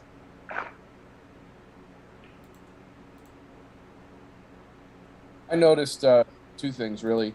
Number one, the comment about how his cash just got gobbled right up, and a lot of that preventive maintenance. So in other words, that cash got gobbled up in maintenance that he planned for, to say nothing about what he didn't plan for.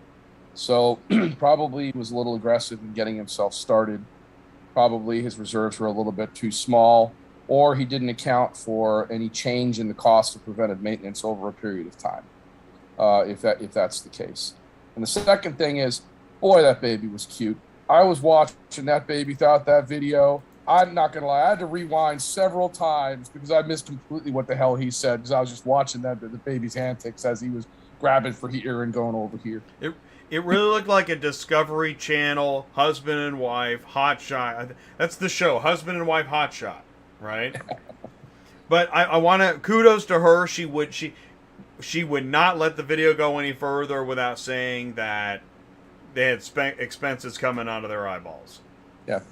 Are you going to show more of the video? I can, but the only reason why. Yeah, please go ahead. Later on, he goes on to say how, again, I could be wrong, but he made $40,000 in 3 months. Yeah, that was the foundation of the video itself. That showed how he made $40,000 in 3 months. But it really, I didn't see too much about them talking about that. Most of the video was about them talking about the problems that they came up against with the maintenance and stuff. But just like people, a lot of people don't address.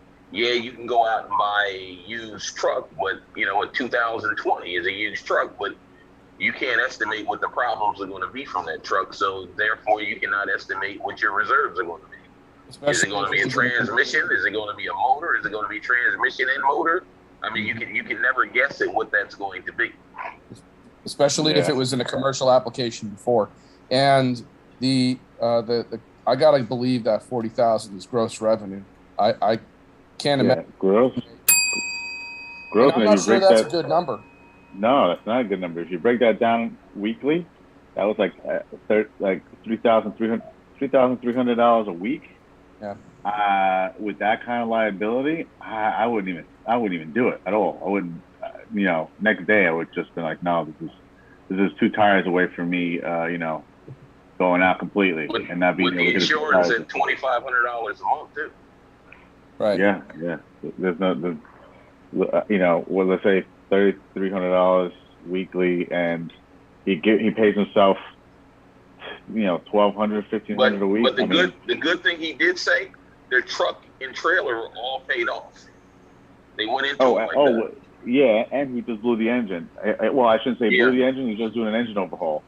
So he's down right now for a little bit. I think except for the last 3 weeks he's been down because they had to redo the engine. So that engine must have cost him at least. I mean, I don't know what the kind of engines are, the kind of truck that he's running, those pickups, but that must be at least a $15,000-$20,000 job. Now, in this economy, it is. Back when he probably had it, it was substantially cheaper. But now, I couldn't even imagine what that would be. Yeah, no, I don't know. I honestly, just from the surface, I don't know how he's going to come back from this. That's what I just wanted to ask. What's the business cycle prediction on this thing? I wouldn't think that, he's going to have to beg, borrow, and steal right now to get money to get some cash flow going again, especially he's been sitting there for I think he said 3 weeks so far. So it's 3 weeks without income, 3 weeks the truck's sitting there. And, he has all these bills coming up, the engine overhaul, and again, $40,000 in 3 months. They did say they tapped their reserves too completely. Completely to get them back up. If I can interject one thing, I would say the business predictions grim on that. What everybody said here is absolutely true. Then you have mama standing there getting tired of the money going out the door and her having to deal with that cute baby all day long. Yes, sir. That stuff is going to come to a halt because support will only go so far when the money stops. Yeah. Yeah, I think that I don't know that he's not working as hard as anyone else in the business, but his newness to the industry might indicate a lack of maturity on what good pricing is.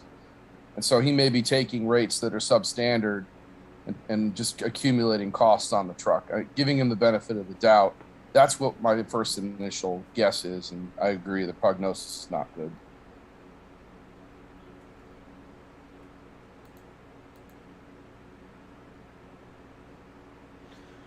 Okay, yeah, I appreciate everybody's input. I mean, everybody's firing at all cylinders. What do you say? Running lane hammers? All right, whatever. All right, here we go. Video 4. Garbage rates from Ruben the Carl. Yeah. No, Ruben might be able to tune in at some point. Was going to try and check in the live chat. Said hello to Ruben. Yeah. No, I find his videos really interesting, and away we go. So, all my brokers are asking for a certificate of insurance and I'm getting them out and out. But the one of my big customers, which is Ready Logistics, it takes them a couple days to process it. They use a third party to process their certificate of insurance, so you could be compliant with them. And it takes them forever to get compliant. But once you get in there, they have quite a few vehicles that run the lane that I run. So right now I'm just waiting to get all these brokers all my certificate of insurance so I could start hauling for them again. So that's the part that sucks when you renew your insurances. You always have to send out new certificate of insurance, and it just sometimes, especially with these major carriers, takes a while for them to process that. But it is what it is. So we got this one car this weekend. We're looking at a couple other vehicles. I'm just hoping that they go up on their rates, because their rates aren't that great right now. So that's my Monday morning. That's why I didn't record anything dropping off, because I've been on the phone. Hey, there goes the transport. Been on the phone trying to get these certificate of insurances approved and get them pushed a little bit faster. But doing what I can. Okay.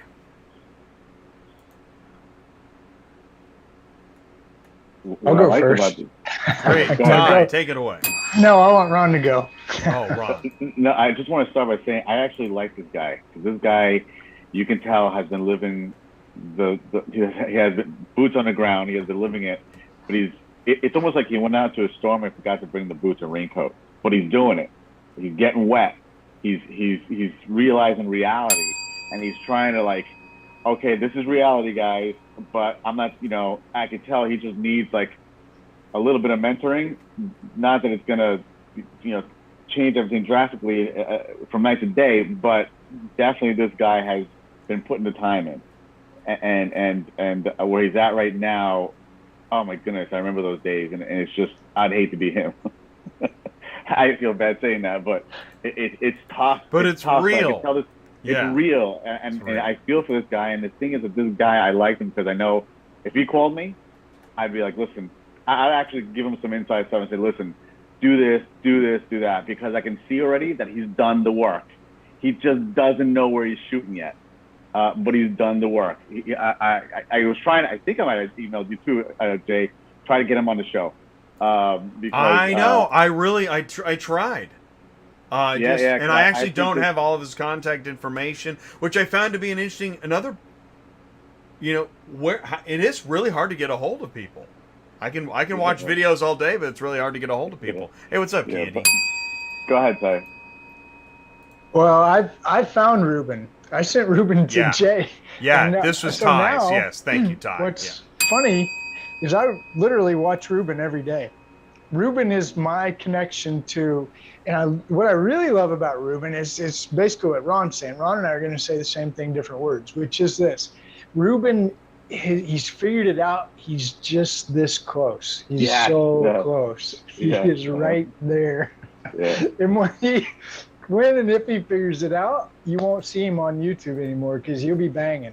Right. Yeah. I mean, he's this close, and it's funny listening to you, Ron, because I've heard your story in the past. You're you know these load boards, you know these you've studied that. I've That's studied something things, I've never studied it. So it's I don't want to say perplexing. It's very interesting to watch him because I feel like, okay, this is the real guy out there. If he can make it just a little bit longer, he's going to figure it out. Yeah, he's going to figure it out. Yeah. He really is. Because if you watch, he's built the lane. Did you know that?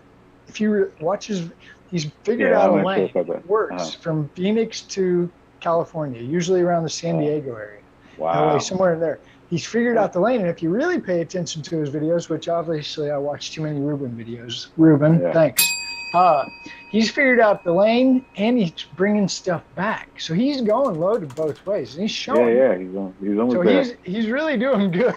I like Ruben.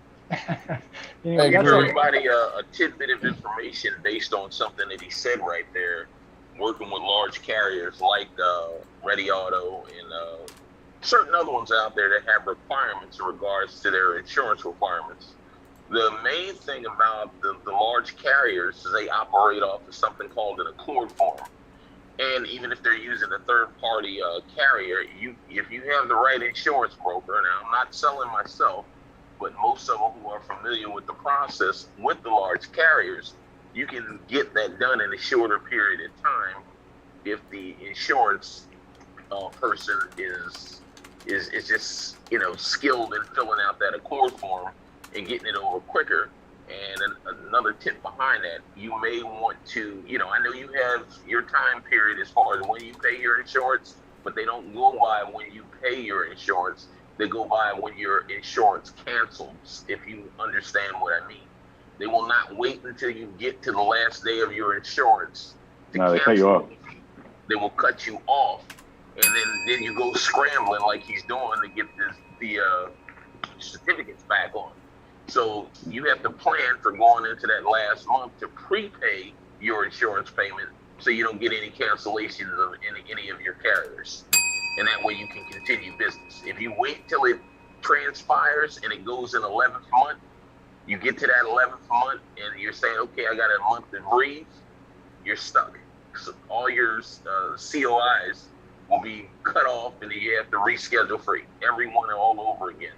And just like you said, it takes time after that. It can take anywhere from 3 to 4 days. And if that's where you're drawing your cars from those major carriers, I can imagine how much money that could be. No, I've never had, maybe my experience is just different being a part of a larger fleet, but I've never had an insurance, an accord form, hold up dispatch for more than 24 hours in terms of Bill. Most of these brokers will cut you off 7 days before you're about to expire. No. I get that. I mean, if I send the form before or after, like for example, if we're starting to sub for a third party, and we have to get the form compliant and send it in, I don't think I've ever had more than 24 hours lag from when I sent that form in. Yeah. Well, I don't think I've ever had that. Yeah, that is correct. But most guys play the game of the last minute insurance payment. You see what I'm saying? They're not going by that, okay, I got to pay this before the 7 days come up before we get to that point. They go by what the insurance company says, well, your payment's due on this date. I'm not sure if I'm missing something. Are you talking about, like, say, once a whole year of insurance is gone and it's going to renew again? Or are you saying initially? When it renews again, you get the renewal part in a month up front. They don't wait until you make the first renewal payment. They cancel you. Right. Yeah. So you have to do everything all over again on the renewed policy that comes up after the one that's getting canceled.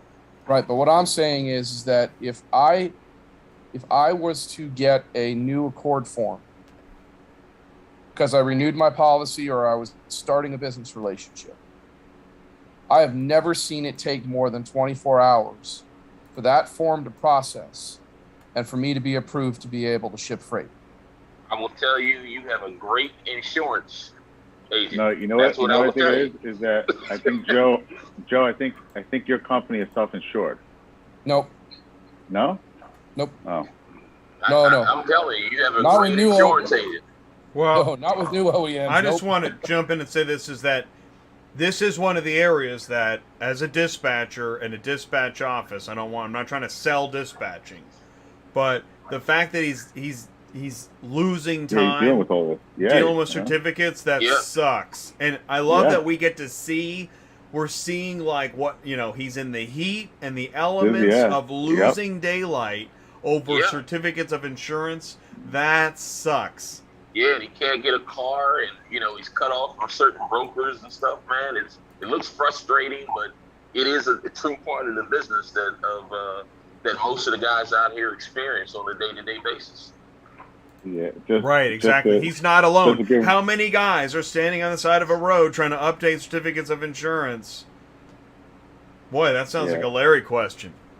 Just to give room and a little extra. And then, I mean, how many trivial problems like this eat up your day as an owner operator?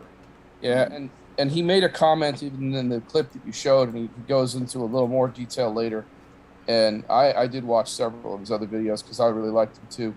And he, it sounds to me like he has to have a conversation with his broker about the rise of fuel, about the rising costs that he's experiencing based upon, whatever it is, inflation, the traffic lane regulation between California and Arizona. I'm sure there's plenty of that. So, it sounds to me like that conversation's kind of overdue, and he's almost waiting for that conversation to have itself and for them to say, hey, by the way, we understand your costs went up. Here's a 13% increase to the revenues. Yes, Joe. If we were able to negotiate that here with the shipper. Now, that ain't ever going to happen. Exactly. How long is he going to have to wait? If his customer's Ready Logistics, holy mackerel. Yeah, you're going to meet the Lord and Savior before the brokers. Yes, indeed. For you. Sorry, guys. Sorry, Kandy, but that's the way it is.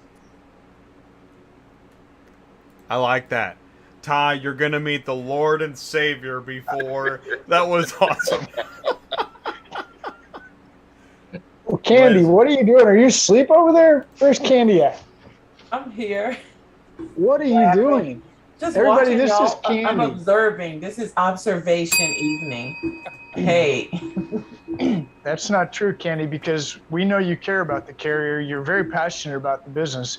Seaport Services, everybody. This is Kandy. This is our access to the port. Hello. Kandy Marr, Seaport Services, Jacksonville, Florida. Friend of the family, friend of friends. I've been to her place. Kandy, what's going on? Really? I pissed the driver off today in the port. I pissed him off. Okay. Oh, I pissed him off good too. His eyes got real big, and he had his mask on. I could see his mouth shifting with his mask on. I was inside the APS terminal. I was delivering an RV, and he came in real nice personality. He had an enclosed. I didn't even see his truck. I saw him. He was before me, and he asked the gentleman who worked at the desk. He said, "Hey," he said, "how do you move your cars?" So I was like, "Oh yeah, this is about to be good." He said it with poise and confidence. And he said, "What do you mean?" He said, "All those cars and that equipment. Who's your broker? Who do you work with?" And the guy behind the desk, who's a processor, he kind of like I don't know. We work with everybody. He's not educated in that area. So he just kind of looked at him. I got to put my face on the camera so you can see. I pissed him off good, but it was a positive. I hope he's out here, actually. He's listening. I gave him the channel to the show. I gave him the information. So he asked him, so the guy looked at him. Kevin looked at him crazy. And he said, "Yeah, I can give you direct service. I can give you a better price." Two things. Direct service, better price. I just looked at him. And Kevin said, "Oh, okay." Like, he don't know. So I said, "What do you own, a trucking company?" And he said, "Yeah, I own a trucking company." I said, how can you give them direct service?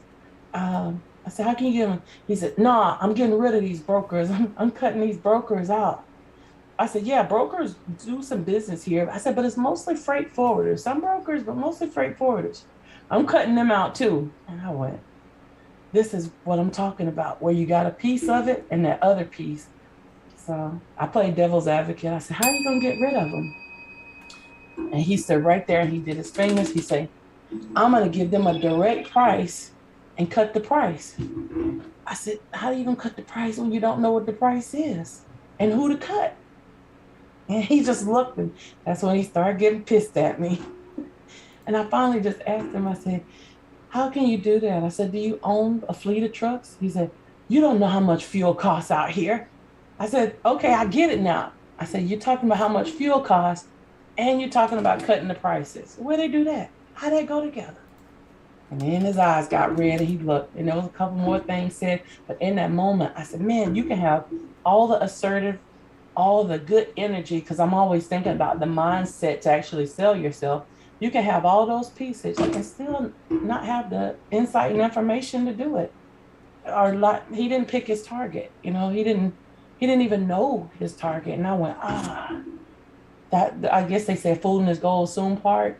You know, a driver and his paycheck will soon part. You don't know how to collect it. But it was food for thought. And I hope this driver's here. So, like, just learn before you start trying to cut somebody's prices. How are you going to cut prices and get better fuel get better money, get better pay? They don't go together.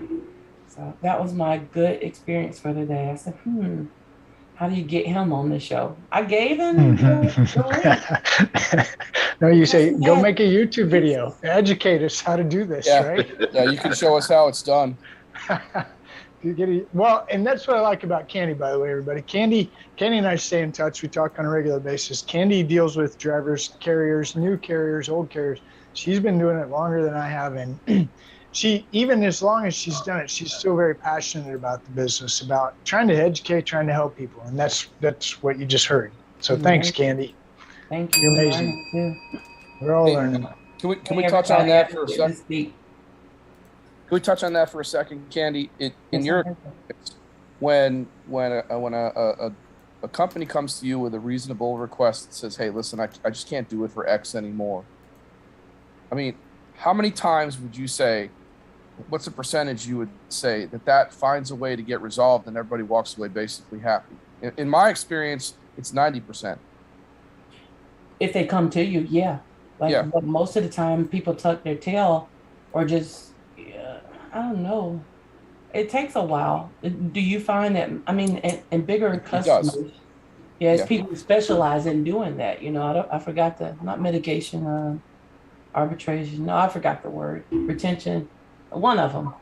But yeah, on a smaller scale, like I deal with. I mean, we deal with it every day, but usually the type of client we deal with is different. A lot of them insult you to try and negotiate pricing instead of just having a business conversation to address issues. Yeah, but I find that conversation is really not fruitful, because if you try and bully your way into a price increase, you may get it once. That's the last one you're ever going to get, because third party is now looking for someone that's reasonable to do business with. So you really cut your nose off to spite your face, and it's just bad business. And they're searching hard too, right? Like, you just put something in somebody's head, you became the target in that moment. Yeah. Anyway, interesting. No, I appreciate it. Mr. Lionel, how you been up there? Pretty good. We're in the Northeast, so, you know, I'm getting a lot of drivers and stuff complaining about the fuel prices, of course, and they can't get around it up here. It's about $6 a gallon, a little bit more in some of the other places and stuff. But, you know, what are you going to do? I got a question for you. When you have guys who specialize, let's say in hotshot, that haul cars, and, you know, on the insurance where it asks what percentage basically or something of cars that you haul, how does a carrier that hauls cars inconsistently, maybe as what we call a backhaul, you know, they're going out with freight one way, how should they legally or rightfully classify themselves on their insurance? Well, that really goes through the FMCA and compliance with another show with Bryan that Jay has. But you can file as a person who carries general household, which you can also make inclusive automobiles, which will allow you to haul cars and general freight at the same time. You are allowed to haul both. There's nothing that stops you from doing it. You just have to call the insurance company and allow them to know exactly what it is that you're hauling. You probably won't get any circumstance of adjustment in price on that. There's no cost increase. Actually, on the freight side, it costs a little bit less because the cargo requirement's less. But there's no real circumstance of a little bit more in each or in whatever industry, except, you know, maybe on the car side. You got a 9-car hauler. I think minimum is $350,000 on the cargo.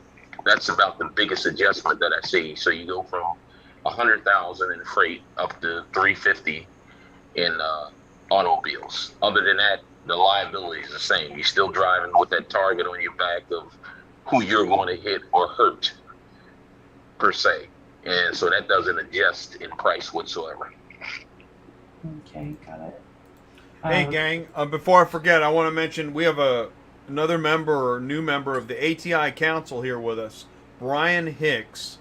And Bryan, I also know that you're in Carolina. It's 10 o'clock on the East Coast. I'm not letting anybody go, but if anybody has to, because we're going to keep going, if anybody has to go, feel free to do that anytime. But Bryan, please say hello to Kandy. I don't think you met Kandy yet. I miss Kandy. How are you? Hey, Bryan, I don't see you. Oh, there you go. How you doing? Nah, we're having technical difficulties here with the internet tonight. Lucky I'm even. Yeah, I'm in Charlotte. Oh, okay, nice. Yep. So good to see you. Are you trucking, or I haven't seen you yet? No, yeah, I own a hotshot company. Oh, nice. Okay. Yep. You have a lane you run all over, especially Lower 48. Oh, getting we're on the lower 48. Yep. Bryan, I think I might have found your video and sent it to Jay. I was watching a couple of them. Ty, man, you found a lot of videos. Yeah, you sent me Bryan as well. Thank you, buddy. Which video? Oh, it was just dropping like flies. It's our final video tonight. Yeah, that was it. And I watched. I think I watched it all. But anyway, as I was watching it, I really had a lot of respect and appreciation for. I don't know you from Adam. Never met you. Never talked to you. But you seem like you have a really solid head on your shoulders, and you've experienced some life. And as I was watching that, I was very appreciative because you took your time and you just made your point, made it clear. So I'm glad Jay reached out to you. I'm glad that you joined us tonight, and hopefully we'll get to do some more talking, collaboration, like Jay said earlier. Maybe we can collaborate. Yes, sir. I appreciate the invite.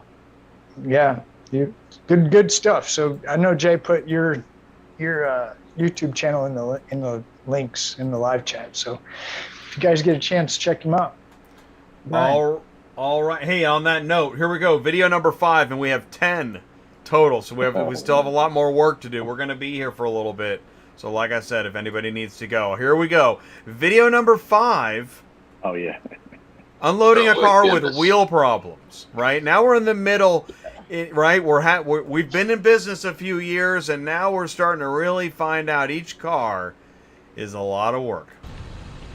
Go ahead, bro. I tell you when you get off the... Whoa. Hold on. Oh, my God. I knew it as soon as he moved. Hold it. No, stop. Hold the tire for him. No, stop. With that wrench thing. Hold on, bro. With the red thing. Okay, go ahead. Keep going. Hold on. Oh, man. If everything you see... Turn with it. Keep going. She said turn. You're good. Keep going. She said turn with it. Keep going. Keep going, bro.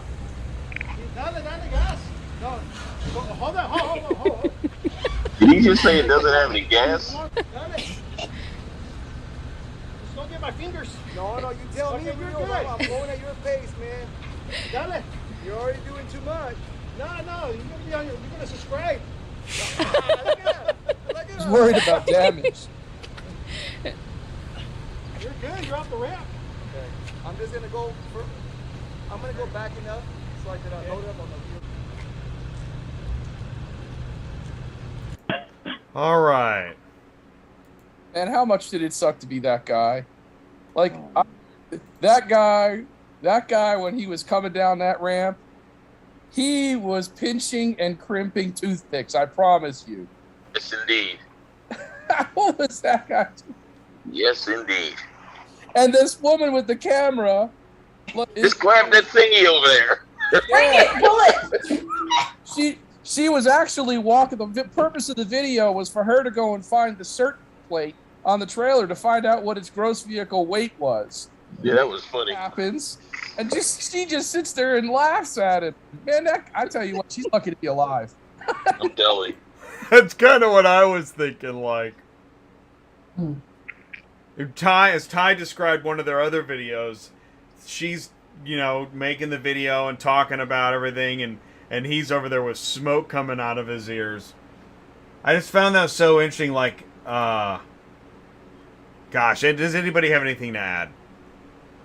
Well, one thing that you want to take a recommendation on, most guys getting into the business, take an assessment of where you're getting cars from. When you look at the load boards, it's okay to get cars off the load board because you have to establish yourself. But you don't want to start in a place like a Coparts or an IAA because of the time frames and circumstances, just like you just seen. Most of those cars come out of there in that type of condition, which give you delays or certain problems like that you cannot afford to put yourself into based on your start. Because without the experience or know-how in those particular situations, that whole story right there could have went another way. If he was just jumped in the car and did it without the guy guiding him down the trailer. So you got to be extremely careful and take the assessment of the vehicles that you're putting on your trailer before you make delivery. I actually had one that didn't have a parking brake on it, that operated the same way. Unfortunately, the car was on the end of the trailer and not at the top. When I had to take the car, I had to catch the car coming off the ramp to realize that it didn't have. I pulled the parking brake up, yeah.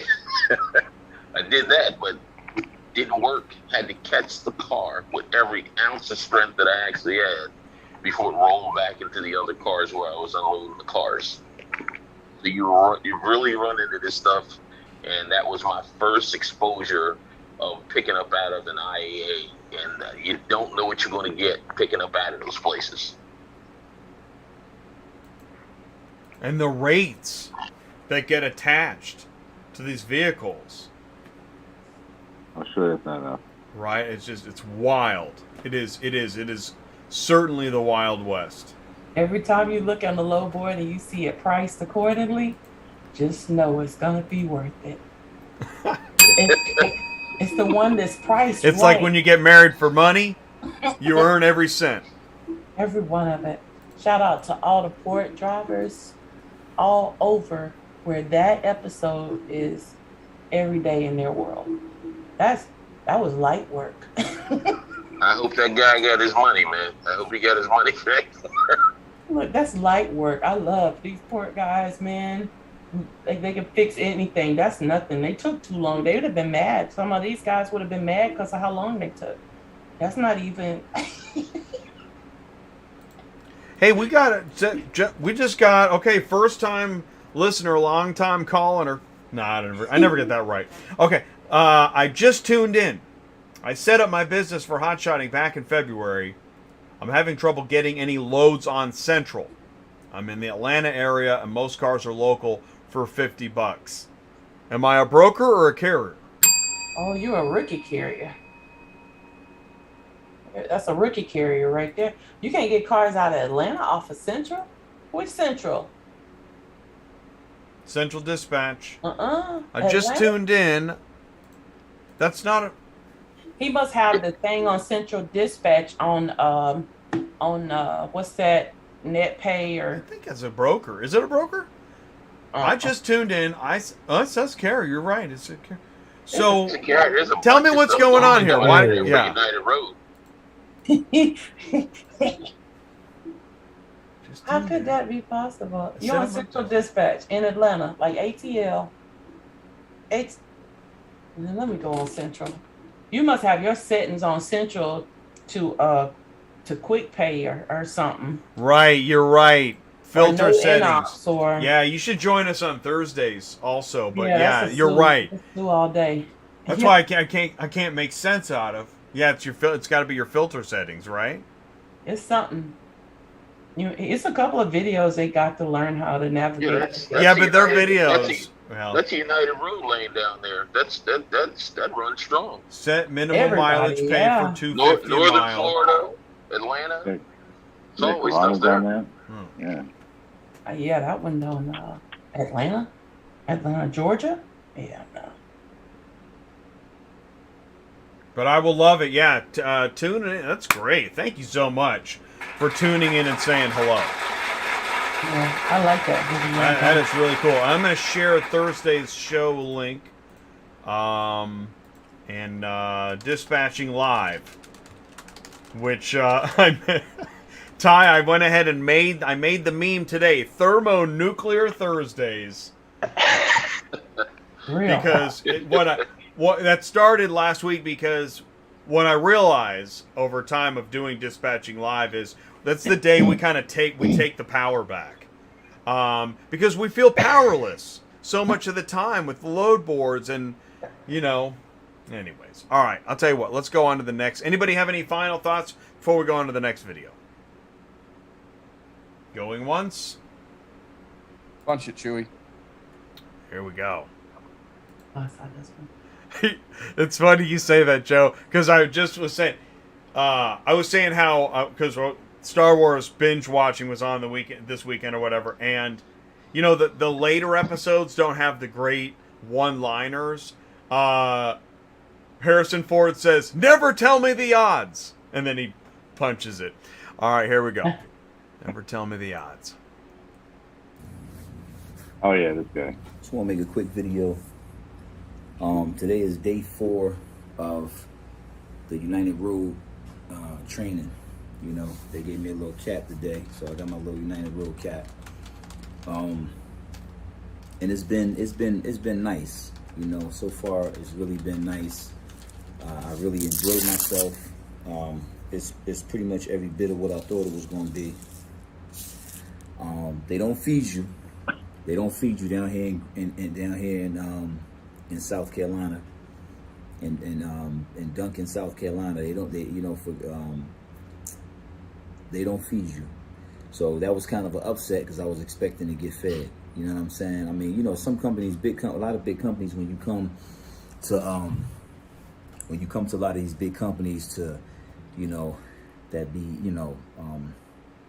making tons of money doing whatever they do. Normally, for orientation, normally they at least have something for you, pizza for you, or whatever the case may be, so you don't really have to go in your own pocket to get nothing to eat. But in this case, that ain't happening. And I said something to him about it.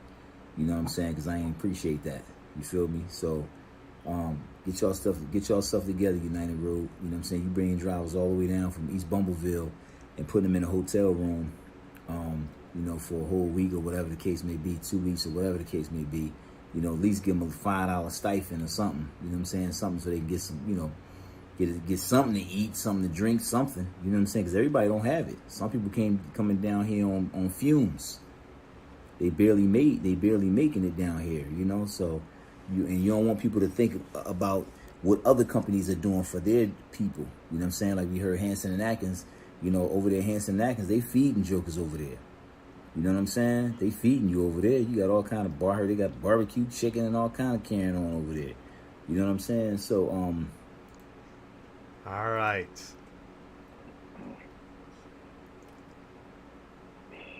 I feel for the guy because we're all thinking the same thing. I don't want to smile about it because it's not funny. I know it's not funny. It's not funny because the thing is, he's right about one thing. I mean, the last time I did anything like that was probably back in the 90s. Before I was in the union, I worked for an outfit. You probably heard of them, Wagoneers. Remember Wagoneers? Sure. Let me think. Okay. Wagoneers, yeah. All right. Well, back in the 90s, I remember I was always an owner-operator, so even owner-operators had to go through their training. And they had you come down to Dallas. And that's where I saw how some of the guys who were there who were just company guys, or even some of the owner-operators, they were there on their last dollar, you know? But Wagoneers was a family-owned company. And they were great. I really liked them. They were really good people. I met the owner. He happened to be there under a truck, and, you know, we didn't know it at the time. And all of a sudden he comes out, and they're like, yeah, this is Mr. Wagoneer. I forgot what his first name was. And he introduced himself, and thank you very much, whatever. Wayne, yes, oh, wow. So anyway, they put us up in a house that was down there in Dallas at one of their terminals. And that house had a couple who lived there and took care of the house and ran the house. Well, man, when I'm telling you, every night they had a barbecue for us with everything. He was Mexican and she was, I don't know, Irish or something like that. So every night was Mexican food, barbecue, and that went so far. I mean, that went a long way with these guys, because that was one less thing they had to worry about. And but ever since then, I mean, not that I've had to do it again, but you know, I feel for them. I feel for them because, again, obviously they're going to start a job because they need the work, they need the income. They're not just going for the hell of it, you know. Again, I don't know if that's the way to go about it. And you know, maybe some people might think, you know, how can he be asking for that? But I've seen it. I've seen it firsthand. And believe it or not, you know, just taking care of their meals, it goes a long way. It's real. I'm just going to jump in and say what's amazing is that it's going to take him making this video for somebody at that company or any company to go, oh my God, we blew it on the food. Like, wow. Because Ty, you know this, we go to these shows and there is swag everywhere. Oh my gosh. How many portable chargers can you hold? There's crap everywhere. And what about the food at the trade shows? Oh my God. They wheel out a seafood buffet and then 10 minutes later they throw it all in the trash. You know, my point is, all the money goes into the clients. But where is the stuff for the folks that are going to do the work? Man, when are we ever going to get that right? Well, one point I do want to leave with from that house I was at down there in Dallas that they held us in. From leaving from there, I only thought the greatest things about Wagoneers at the time. They were great. They took care of us. I felt like I didn't leave like thinking I was just another number, you know. It was a great place. I actually loved it there. Then they sold the Suns took it over, I think it was, and then it won the last terminal they had here up in the Northeast, up in Framingham. I think I was at the time. Well, I was going way back, and they closed up that Framingham terminal, Framingham, Massachusetts, and then they only kept it down there for so long. But it was a great place. And again, to the last day, I felt like, you know, we were kind of a, you know, close-knit, nice mom and pop place to work at. Those moments, Ron? We have.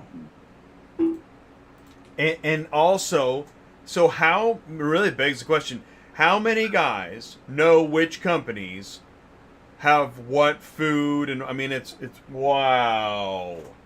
Well, hopefully they haven't been to that many orientations. Well, that's Look, exactly. Say they have to pass it along. Look what he said about Hanson and Atkins. I know. Find out? Hanson and Atkins is like, that's right. Barbecue was worth later, it. Look at Ron talking about barbecue. Oh, this 3 is years later. wild. But 25, 30 years later, Yeah. barbecue That's right. from It's stuck- South Texas. It So you sticks out in can't my say it's mind. not Yeah. important. But When I saw that video, one it's the will, first thing I another one thought. will. So, newsflash to all large companies. Have some food, man. He even said, what, in the videos, just give me $7 for pizza? I mean, anything. Anything. And wow. you know, they probably could have made it real. And there's nice. more, but that. Do you think they were saying giving a message with that though, Jay? Like, Because I'm sure there was a time that they had to have had it. So how do you decide it's not important enough to not have it? Like, what's that message look like? Well, you asked a really good question. This is why I truly believe all the focus has been on the client for so long. We forgot to take some of that money and give it to the workers. And what I hate is that when I talk like this, I think I sound like a socialist or something. Oh no. No, man. Right? I say this, and I'm banging my head against the wall. I see it on LinkedIn. We're all in this together. We're all in this together. We're all in this together. Well, everybody except for the workers. Yeah, because they're not on LinkedIn. Exactly. Dang it, Joe. Man. So you want me to answer some of these questions? Yeah. I've been to large places that are a lot like this. And number one, training a car hauler from scratch when you're doing not Hotshot. That's not what he was training on with United Road. He was training on an 80-foot Stinger. He actually put a picture of his truck up on later on in Training a car hauler from scratch costs mondo dollars. It is a huge investment in time. Huge investment in time for the company. And if you're a company of the size of, we'll say, the largest 5 enterprises in the country, the number of people that you are putting through training is not the same as the number of people who get to the other side of training. It's a very big gap, very big percentage of people who drop off. And the people who survive past the first, their first revenue producing load, and the people who survive the industry for that period of time is even smaller. So it doesn't seem like a big deal at an individual level from a motivated person who is determined to be successful in this industry to say, man, $25 a week would just be, the bee's knees to me. But that number times, the number of failures to launch at a larger enterprise, that becomes substantial. And that's the way they think. Now, I'm not saying it's right. I'm saying that's how they think. And I can tell you that, from my vantage point, our training process runs anywhere between 4 and 6 weeks before a driver is really producing it in any real revenue. And on planet Earth, with 75 and 80-foot Stinger, it's probably 4 to 6 months before a driver is getting in stroke, comfortable with the equipment to the point where they can load, unload, reload, deliver, steer that heavily loaded high piece of equipment down to a dealership that forgot to cut their trees this month. It is a long process. And we make judgments, and the way that we do it, I don't want to get into the particulars of how Midwestern does it because there's some secret sauce there, but we make judgments of where would the driver rather see that, would they rather see that money? Would they rather see it in their check? So that way when they start, because again, the first 5 days of training during a training period it's in GOTS. It's nothing. It's peanuts in terms of the amount of investment of time that a driver needs to take to go from the last day of their FMCSA qualification video and a clean DOT test to comfortable and able to run and make money on their own without a mentor chasing them everywhere they go. It's a value judgment. Where would they rather see that money? And where would we rather invest it? So I'm going to say it's a balancing act for most companies of a medium and smaller size. And I'm going to say it's not even on the radar of companies with a fleet size of whatever number of hundreds that we're talking about. That answer the question? Yeah, I want to ask a follow-up, actually, and that is Against the Grain TV. Ty also sent me Against the Grain TV, and I'm going to share his channel in the link. Question, Joe, overall, do his videos then help a larger organization see it more from a perspective of a trainee and a driver? No, it does not. No, it is not, because a large company is not looking at a guy with, I don't know how many followers he has, but I guarantee it's not enough for them to move the needle. But that's not his target. It's a company my size that sees that and says maybe there's something to learn there. Mm-hmm. You've heard me say this before. Culture is the most important thing to build in a successful organization. The most important thing. And if you are able to build a winning, compassionate, effective, productive, safety-based culture, then all of the rest of these things just sort of fall into line. They're details that just sort of snap into place along the way.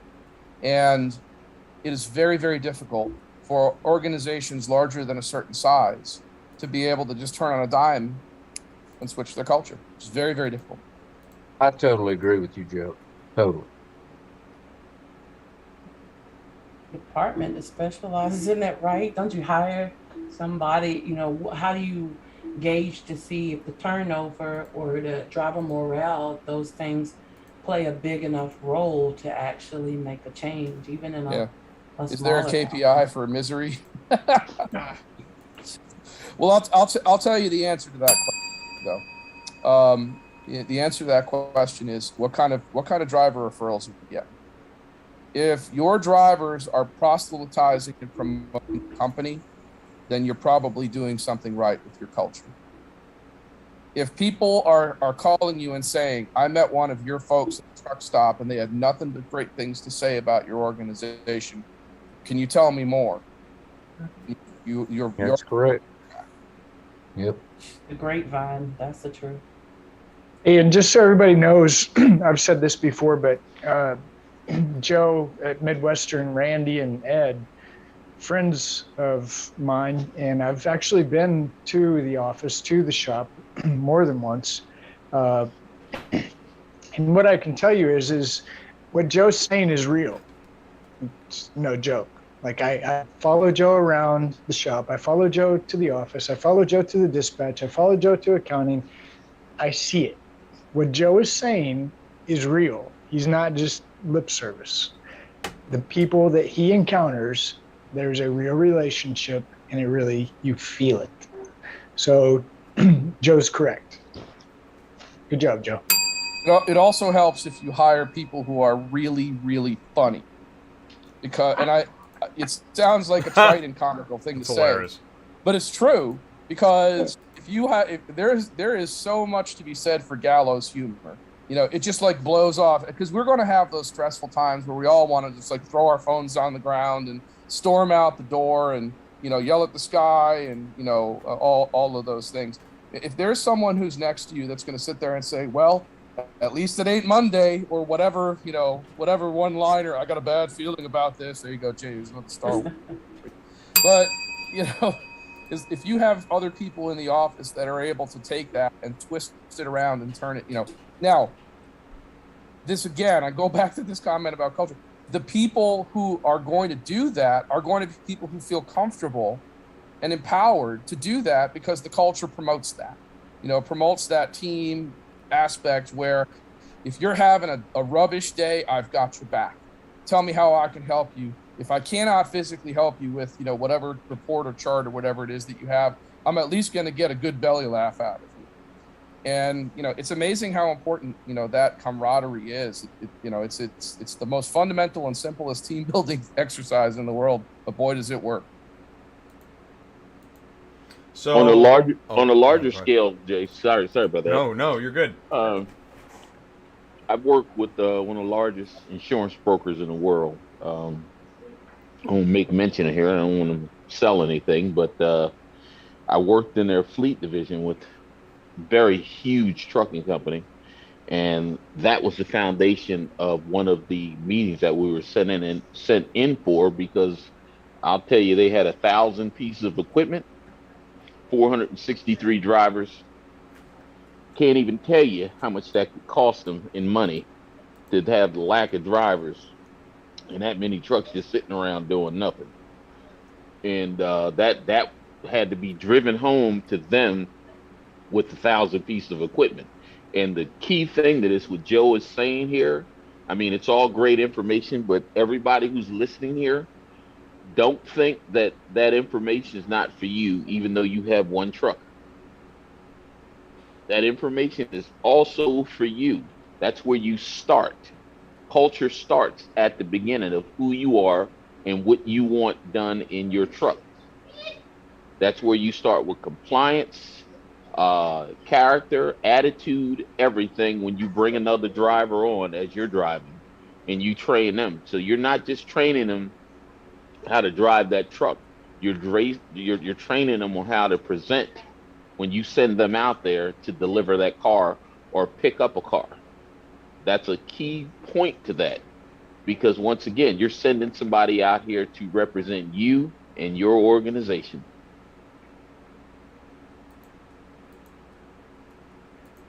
True. Here we go. Next video.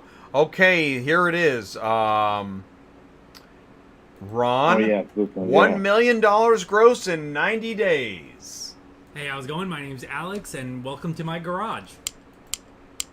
Now, I want to talk about some revenue, okay? Because I think this is one of those things where it's super interesting to see how we're doing this year versus last year, right? And so last year, quick update, obviously it was 2021. So total gross, $1,983,307.16. Here's the monthly breakdown. And like we started out in January at 30, 44, 66, 93, 105, 136, 187, 214, 235, 337, 294, 250. Okay, I'm basically stopping it there in that, yeah, he does an amazing job. Toe Piglet has the most subscribers. Toe Piglet achieved something that I don't think I've seen really yet. I mean, right? Top of the heap. The problem is 3 weeks later, in 30 he seconds, makes, I'll tell you exactly. I'm shutting down my hotshot trucking business. Exactly how to sell your house in less than a month. And come on, buddy. He even says this is not clickbait. You know what's interesting about having to say it's not clickbait? Why would you need to specify that this is not clickbait? Anybody want to jump in on that? You know who Scotty Kilmer is? Oh, Scotty Kilmer, yeah. He's great. Yeah. Well, then you and I do not have the same opinion, pal. What? What I mean... Is that Joe? Who is that? Yeah, it's Joe. Okay, Scotty, I'm not saying... I'm actually not weighing on his personality. What I'm saying is that Scotty, I mean, he does an amazing job of reaching a lot of people quickly, and he makes you feel like he knows every single thing about cars. Toe Piglet did that in Hotshot Trucking. Toe Piglet made everybody feel like he really was in total control of his business, which is why you can go from $1 million gross in 90 days to I'm out of business in 3 weeks. Now, you may know something about Scotty that I don't know, but what we're all scratching our heads about Toe Piglet, trying to figure out what just happened. Now, my comment about Scotty Kilmer may or may not be really related to Toe Piglet, but Scotty Kilmer will actively say that this is not clickbait and then put a clickbait title on YouTube that'll show up in someone's feed. And then 2 weeks later, he'll put in a contradictory title to whatever it was that he just did 2 weeks ago. And he'll say, I mean, and oftentimes I've seen videos where the content doesn't even match the title because all he's trying to do is just grab those views. And you know, I find that to be, I mean, it's kind of wastes my time. And so I quit watching him, basically. I mean, I don't know. I'm sure if I met the guy on the street, I would shake his hand and say nice things to his face, but I don't appreciate his content at all. Well, that brings us right back to Toe Piglet. I mean, without it being personal, Alex seems like a smart guy. But what Toe Piglet, the business, achieved here is what? Views, ratings, Views. opinion, being, casting out his opinion to. Did Toe Piglet help the hotshot trucking business get better at what it does? Help as in examples to be. If you follow his advice, are you going to succeed or are you going to go out of business? Well, what was the life cycle of his business? I think it was about 4 or 5 years. Okay, so I'm just asking this question. What's your opinion of a good business cycle? I mean, Ty has said that it's a good business cycle is one that you can pass on to your children or next generation or sell to a viable entity. So based upon that assessment, a 5-year life cycle of a business, that doesn't sound too successful to me. Well, it sounds to me any concept of trying to make your way through a maze is something that's slow and steady and not something where you're moving that fast. It seems like you're going to make a lot more mistakes when you're climaxing on a regular basis and going higher and higher and higher and higher. And then we start the show with these problems that are involved. And, it sounds to me with that type of growth, you got more money, more problems is really what I'm trying to say here. Well, if I can interject something please, real Bryan. quick. I spent 45 minutes this evening speaking with Alex. And I'm not going to get into our conversation, but I did a video on basically an autopsy of why his video why I thought his video failed. And in that, he wants to do a video to rebut what I had said. So we spoke for 45 minutes today. And, when it all boiled down to it, he admitted that he was not a good money manager. And for whatever it's worth, he's a good dude. He's a young cat, and he'll be back. I think he jumped into something that he had to figure out on the roll, and he missed a lot of steps. And that's what it sounds like. Yeah, but that's sort of where we'll leave that with me anyway.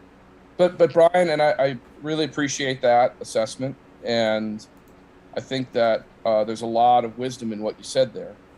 Where I have a problem is that, and a few of these other folks had the same symptom too, is you go on YouTube with whatever 3-4 years of experience and act as though you figured out the formula, and everybody else your advice. And that's, I agree with you. That's the brick wall that I hit. Is that you're leading other people. You're no longer teaching people to fish. You're teaching people. Right. Well, and in my assessment video of him shutting down, and I told him, in person, or at least via the telephone, that the reason I started my YouTube channel was because his numbers didn't add up. Yeah. What he was saying didn't make sense. And if it didn't make sense, I couldn't pass numbers or information on to my brothers and sisters out there. So I said, well, I'll just do my little thing and I'll shove my numbers down and I'll show you exactly what they are. And it's down to when I put my stuff out there, it's down to the $9 I spend on extra storage for data storage. So I break it down, and I try to tell people, don't get in this business unless you know what you're doing. And hopefully they listen. And like I said, with Alex, he's a good dude. I think he tried well. He lost focus on his core business. And I think that he'll be back doing something else soon. Ty, what was the big red flag?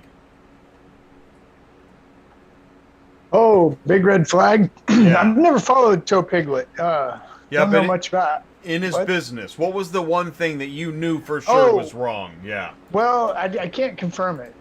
Bryan might be able to, but somewhere along the way, I thought I'd heard rental trucks, enterprise rental trucks. Anybody hear that? Yes. Yeah. Yes, that's true. Okay, Somewhere he uses them. that is a horrific, terrible. I've never in my life heard anybody come out of a enterprise rental and even have lint in their pocket. Never. I could be wrong, but that's what I've experienced secondhand.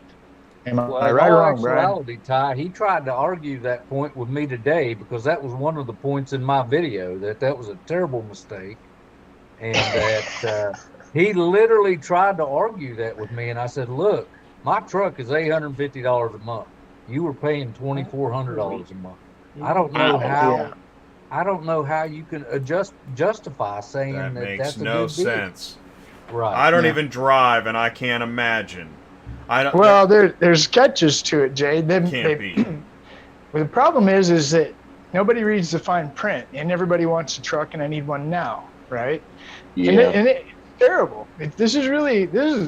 I mean, I'm more angry with Enterprise or the other big companies that actually, this is predatory in my opinion. Okay, you get somebody who doesn't know what they're doing, who watched the YouTube video. I need a truck. Where do I get a truck? I don't have any money. I don't have any down payment. Well, you can rent a truck at Enterprise. It's only a couple $100 a week. Really? Yeah. A brand new truck too, by the way, and it works, and it's got the gooseneck, the fifth wheel. It's ready to go. Just go rent it. Oh, okay, great. How many miles can I put on this? Right, Bryan? Ooh. Yeah. And we're getting into the transport miles. Yeah, we're getting into the transportation business, which requires one thing: moving. Lots of miles, right? So, I don't know the guy. Never followed the guy. Couldn't tell you anything about the guy. Upside down, inside. No idea. I've heard Jay mention his name once, twice. But that was the huge red flag for me. And anybody watching this replay live, please don't rent a truck. Please do not. And no matter what business, that's the thing. I can't think of a business model where renting every day is going to work out in the long run. Oh man! I mean, even a lemonade stand rental is going to put you out of lemonade.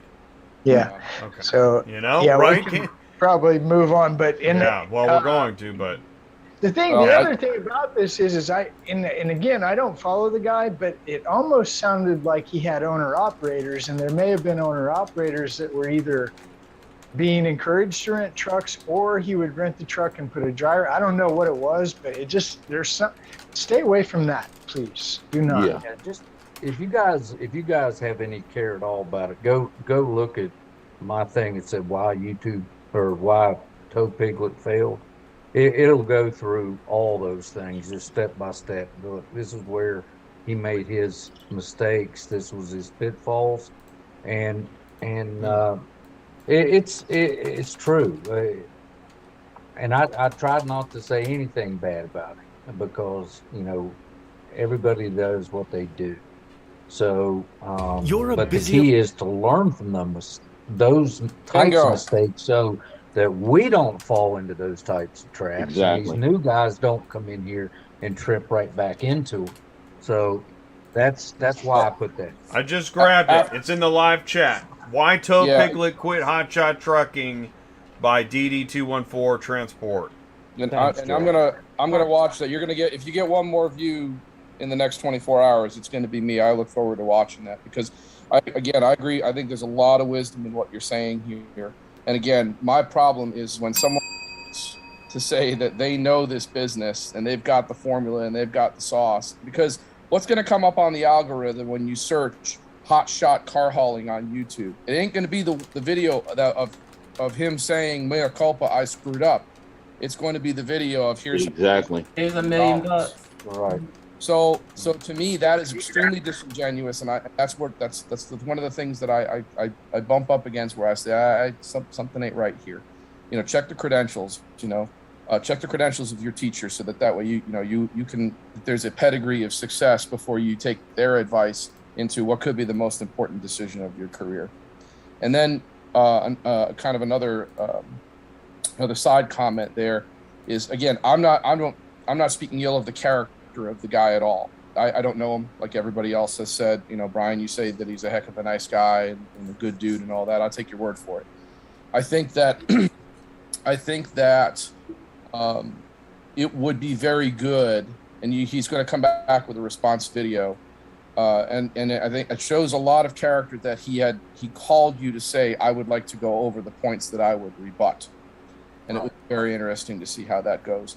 Last thing I'm going to say on this subject, I said in several videos on this forum that I've been before, that when I've been on before, one of the most important things you can do as a business owner, if you do not have the head for math, get an accountant. Get an accountant that you can work with and that you trust. And by the way, in this particular context, who will be honest with you and say, buddy, you're out of your mind. Renting these trucks is a terrible idea. Let's go down to the, Sam's Cars and figure out how we can get you a piece of equipment that's a lot more economical. That's what that does for you on the front end.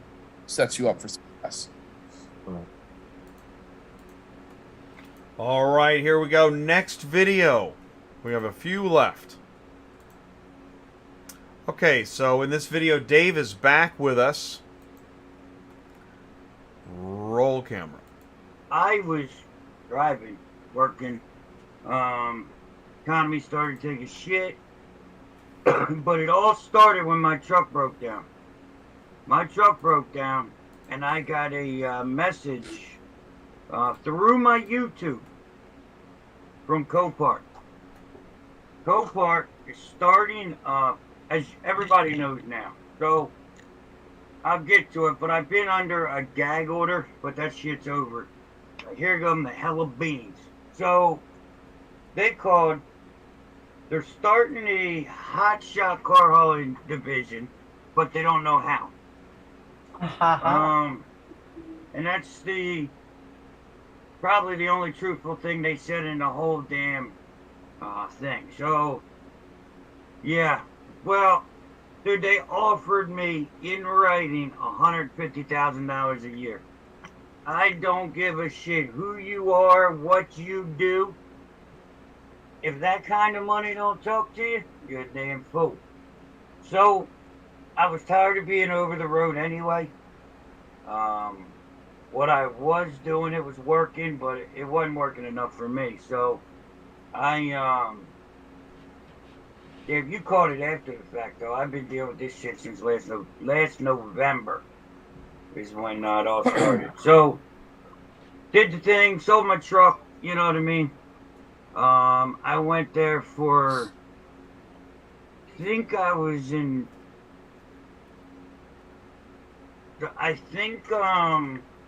dude, I'm not with them now. Tell them go fuck themselves. Okay. And you think I'm opinionated? I still like this guy. I think. Hey, tell us how you really feel. Well, and what's interesting is so in the live chat, just while I ran that, 3 comments. One comment. Dave's truck always breaks down. Second comment is just an emoji, and the third comment, and he keeps saying, "Don't buy new equipment."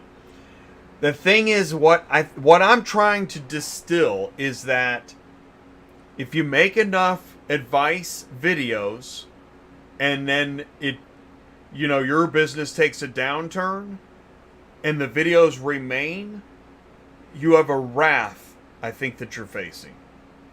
Yeah. Does that? Yeah, you have to answer. It's hard to avoid the truth. I mean, I think if you put videos up for years showing your revenue and all this stuff, and then it doesn't work out, you may want to take the videos with the business. It's a thought, right? And I'm trying not to be too rough, but it's something that I see a couple guys now making videos. I'm like, whoa, those videos are going to hurt in a few years, man. Didn't age well. They're not. Yeah.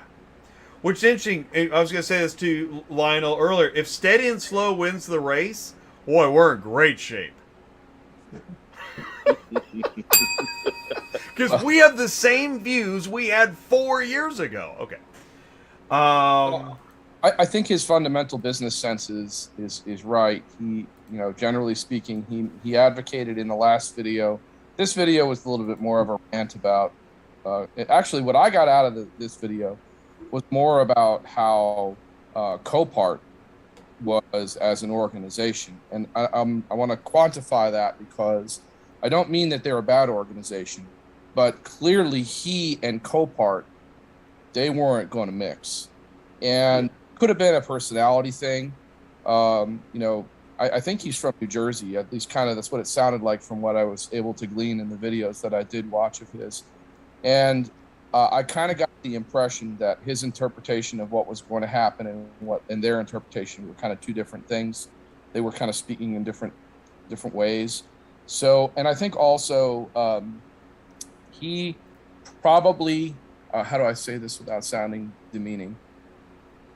The corporate management at Copart was probably not used to dealing with someone who is so direct in their approach. Mm-hmm. I think that this turned into an obstacle where the two of them they probably hated each other after a month because they and once one party figures out that they ain't getting along with the other, then boom, down they go. So I think a little bit of that happened. But if you listen to what he said, especially in the first video that you showed about understanding your cost, detailing out your costs, putting it onto paper, a lot of his fundamentals in terms of, how to operate the business, revenue versus cost, honestly, are really pretty spot on. Maybe a little too general for car hauling, so being as specific as it is, but I didn't find him to be, untruthful or unhinged, let's say. He just didn't like Copart and whoever he was dealing with there. They probably tried to handle him, thinking that he was going to succumb to the money and they could pallet or deal with him how they wanted to get what they needed from him. Yeah. And by the time he got up in there and they realized that he was real with it, and wasn't a dollar amount that could change how he operated or communicated, and they probably didn't have the right people to deal with them to get what they needed from him. One of those parties was an immovable object, and the other one was an unstoppable force. Sure. That's what I think happened there, was that reason that relationship soured was because they were. But there are a lot of auctions. They are, like you said, the immovable object. They're hiring and putting people in positions to be more movable to get what they need. But apparently, we don't know if that's so, but they didn't watch any of his videos before they offered him $150K. That's what I can't figure out. They had to. They had to watch his videos to offer it to him because they could have chose anybody, but then they would know his perspective, wouldn't they? Well, they thought 150,000 might break him, so they know his perspective. They, maybe this will tone him down a tad bit so that we can comprehend and understand these pieces that we need. And he says in the video that that's the reason why they hired him. Was all the drivers that they were bringing on said, "Oh yeah, I follow this guy. He's really good. He's taught me a lot." They went to him. That's what he said in the video. They started sending out mass blasts a while back, listing, kind of, looking for different information from transporters. And man, they included everybody on there, all their emails from every transporter, where they take that data. Now even with IAA and the different auctions, when they put you in columns, your lane, they ask a lot more questions to do a lot more things with that intel. I'm kind of glad he didn't just fall for a hook, line, and sinker, give up everything for $150. Make him work for it. Well, I think also too, and he said later on in that stream, I didn't watch the full hour and 10 minutes because I have a life, but the reason he also made some other comments, and I'm sorry I'm being funny. He also made some other comments in there that had to do with the equipment that they had supplied. And there were people who were driving it that were extremely inexperienced, and he got into it, and the brakes didn't work. Fundamentally important things. And and then he attempted to approach them about it, and they told him, get back to work in so many words, and blah blah blah. And that's why I think that it's a little bit of that relationship of the the immovable object and the unstoppable force, because if there was truly a collaborative relationship going on there, then the people who are hiring him to help them build this business plan should have, you would think, especially an organization the size of Copart, would be big enough and smart enough to know, hey, we better at least 50% pay attention to what he says when the truck has no brakes. I couldn't help it. I started to think about Carvana building its own in-house workforce, car haulers, etc. Like, they must have somebody good, right? They've acquired some. You want my opinion on that? Yeah, I mean, these are my thoughts and questions. Yeah, they don't. They don't. Wow. Well, here's the thing, Copart. Copart's no different. Copart's never paid us money to come on the show, but we have had big companies pay us money to come on the show that they all want one thing. All of them. You know what it is? Data. Carriers and drivers. So if I'm a big corporation and I pay this much attention to YouTube, never watch the videos, what am I looking at? Likes, subscribers, and views, right? Is that right, Jay? Well, yeah. That's yes. Right. Okay. You're looking That's at how the game works. Probably So it probably goes in views, likes, subscribers. Credibility is attached to views. Yeah. I don't Views believe equals that's credibility. true. Well, no, it's we not have this true. conversation But that's every the day. YouTube game, and that's the game that we gets have played. zero ROI. Zero. Yeah, no. Well, that's why we it's assumed we don't have much credibility because we don't have the viral views. Okay, so what's fun, just for fun, is we could flip a switch probably by the end of next week and do all the clickbait you want and get all the subscribers you want and get a lot of views. I mean, and Jay and I have had these conversations, everybody in La La Land watching. Probably. Jay and I have had okay, hey, you want views? You want subscribers? There's a way to get them. It's 5-minute videos that say nothing but BS with a nice clickbait title. We can do that, guys. We really can. I can assure you. Kilmer. Scotty Kilmer. You gotta watch. I can be a Scotty Kilmer. I can be a Toe Piglet. I can be a Dave. We really have that ability. Okay, and it is frustrating. It is difficult because we do care about this business because it's not about subscribers and views. And so when we have these conversations, forget Dave, forget Copart. Here's the thing. We know for a fact there are large companies that need one of two things. Joe, tell me if I'm wrong. It's drivers or carriers or both. Yeah. Period. Again, going all the way back to the beginning of this conversation where I'm sitting here screaming at the top of the mountain, you guys that move big cars, lots of volume, what are you doing? Are you prepared for what is maybe going to happen? Maybe. So here's what's interesting, Ty. You didn't know this, but a company messaged me today, and you didn't even know that.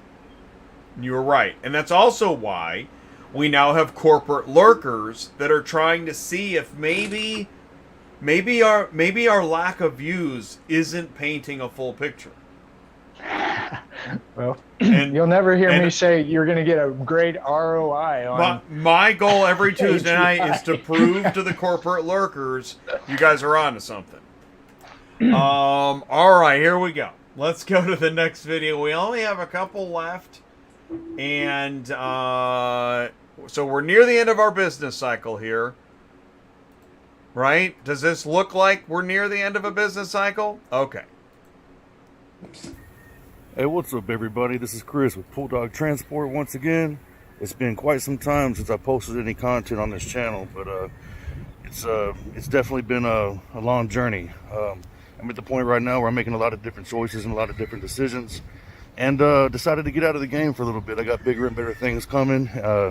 Actually got this going on right now, this house right here that I'm building, and just ready to make some changes and take a different direction. So basically, making this video so I can try to get rid of my trailer. Bulldog Transport is selling his trailer. Yeah, it's happening. So I just wanted to post a video so I can get it out there and see if anybody wanted to give car hauling a shot and, you know, turn over a hell of a trailer, and maybe somebody could take advantage of the opportunity and make some money and chase a career. So, you know, basically this is that 2019 Take 3 5-car HD. It's been a good trailer. We got a little bit of... And I'm just going to go ahead and point out that I clicked on his channel, and guess what? All of the videos that said how... I don't know. Whatever they said, they're not there. Thank you, Bulldog. Thank you. That's what you do. I appreciate that. I really do. Yeah. Anybody want to kick this off? Well, I think, for starters, this guy and Eugene Levy have the best eyebrows on planet Earth. He had, the cap kind of obscures it, but they're really something. Number two, it's getting late, so my sense of humor is getting darker. So the other thing I wanted to comment on is that several times throughout the video, he talked about how car hauling actually was pretty good to him, and he made a lot of money with that trailer, and that the decision to make a change was more about life circumstances than it was anything else. And then later on, he goes into the technical details of the trailer and things like that. But I think that I don't know that I would say that his business model was failing or failed.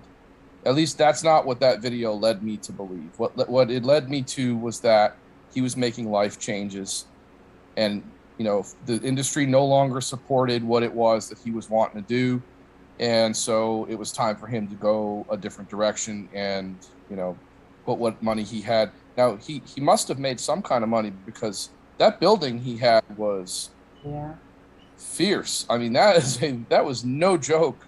So, you know, again, I'm not sure I would conclude that this was a business failure type situation. I think that it was, he realized that the life cycle of that business, based on his personal life, were no longer compatible, and it was time for him to get out and move on. I respect that.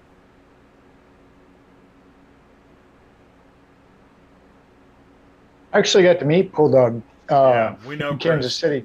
Yeah, he's been on the show, blah, blah, blah. I've never had any trouble with the guy, and we all make changes in life, that's for sure. I don't know anything really beyond that, but got to shake his hand, seemed really nice.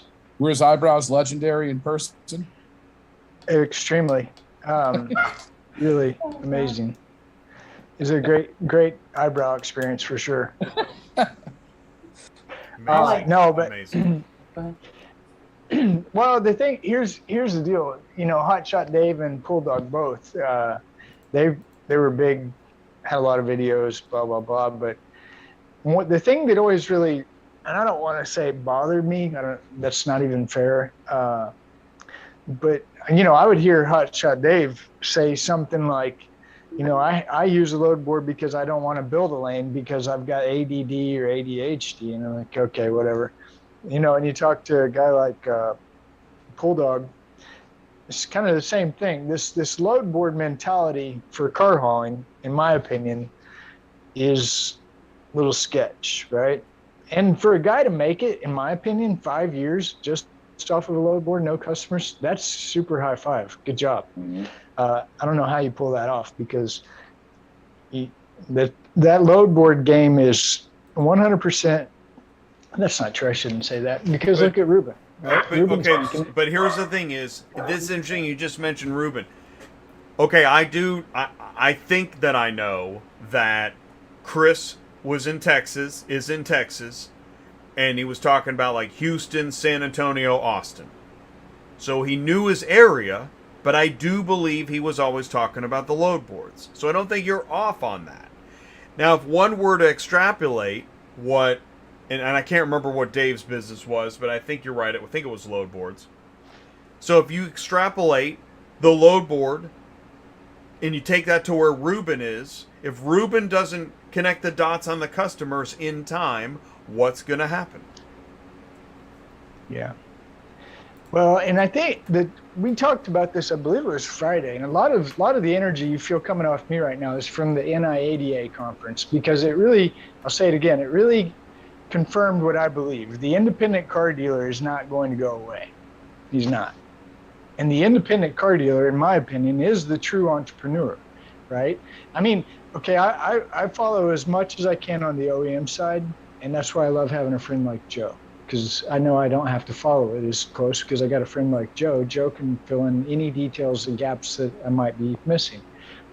But I watch the used car game. I'm the used car guy. I go from dealer to auction, auction to dealer. You look at that game by itself, it's changed. The whole landscape is not the same. And I'm talking to dealers at the conference, and they're telling me, no, you're right. It is not the same. I did used to do it like this, but now I do it like this. My point is okay, let's use both now, all right?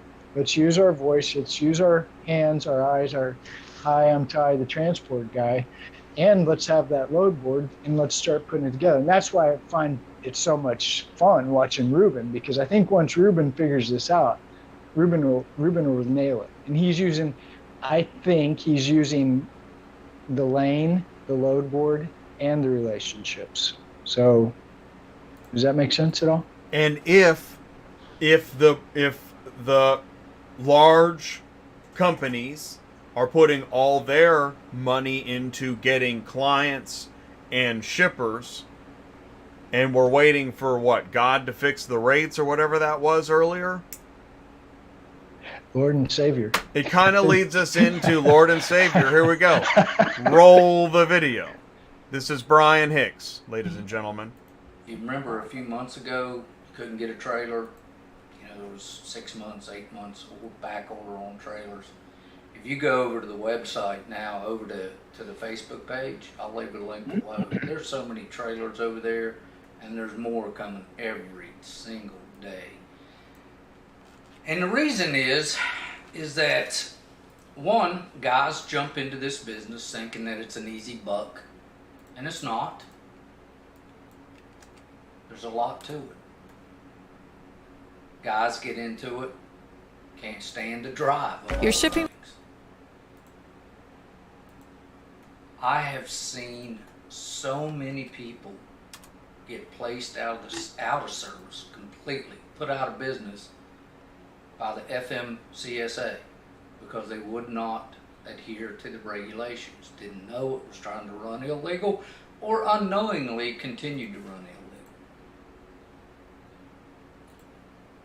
It is unbelievable how people jump into this stuff and not know what's going on and what to do. All right, there we go. There's Bryan's video. I just put the link in the live chat.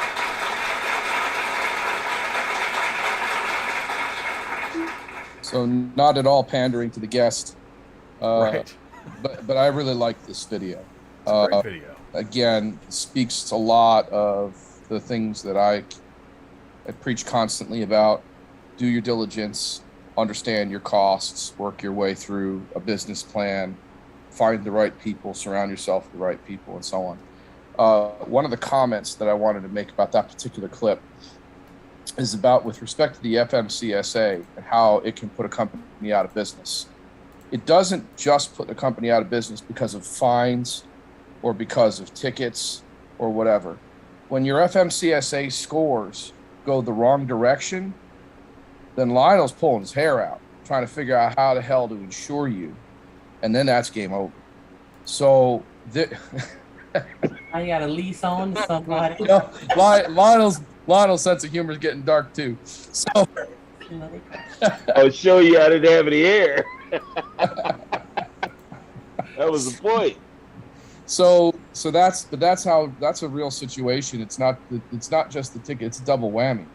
And so that's why it's so important to understand compliance and how it's supposed to work, understand the rules of engagement, and ELD, and understand how you're supposed to conduct yourself and what you're supposed to provide when you're at that. Inevitably, every truck is going to get stopped by an agent of the state, inevitably. And man, it's easy to go from have a nice day to thousands of dollars, in 15 minutes. I will add to that, the baselines of those scores have raised, believe it or not, over the past year significantly. Yeah, I believe it. They've gotten higher. In other words, the thresholds on average have gotten higher. The average used to be like, what was that number? Like 20% or something like that. I think it's up to like 23% out of service now. That's how serious they're getting into this now. The driver side's up also from 5.5% up to about 7%. Yeah.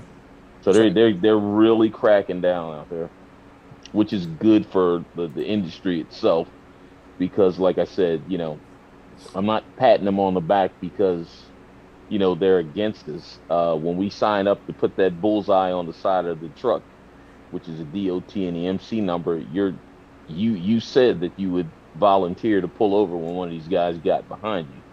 So you have to remember that first before you put that on the side of your truck. And the point of it is be prepared for that before you go out there. Go through a full DOT stop prior to the time that you go out, so you know what it is, to be used to it.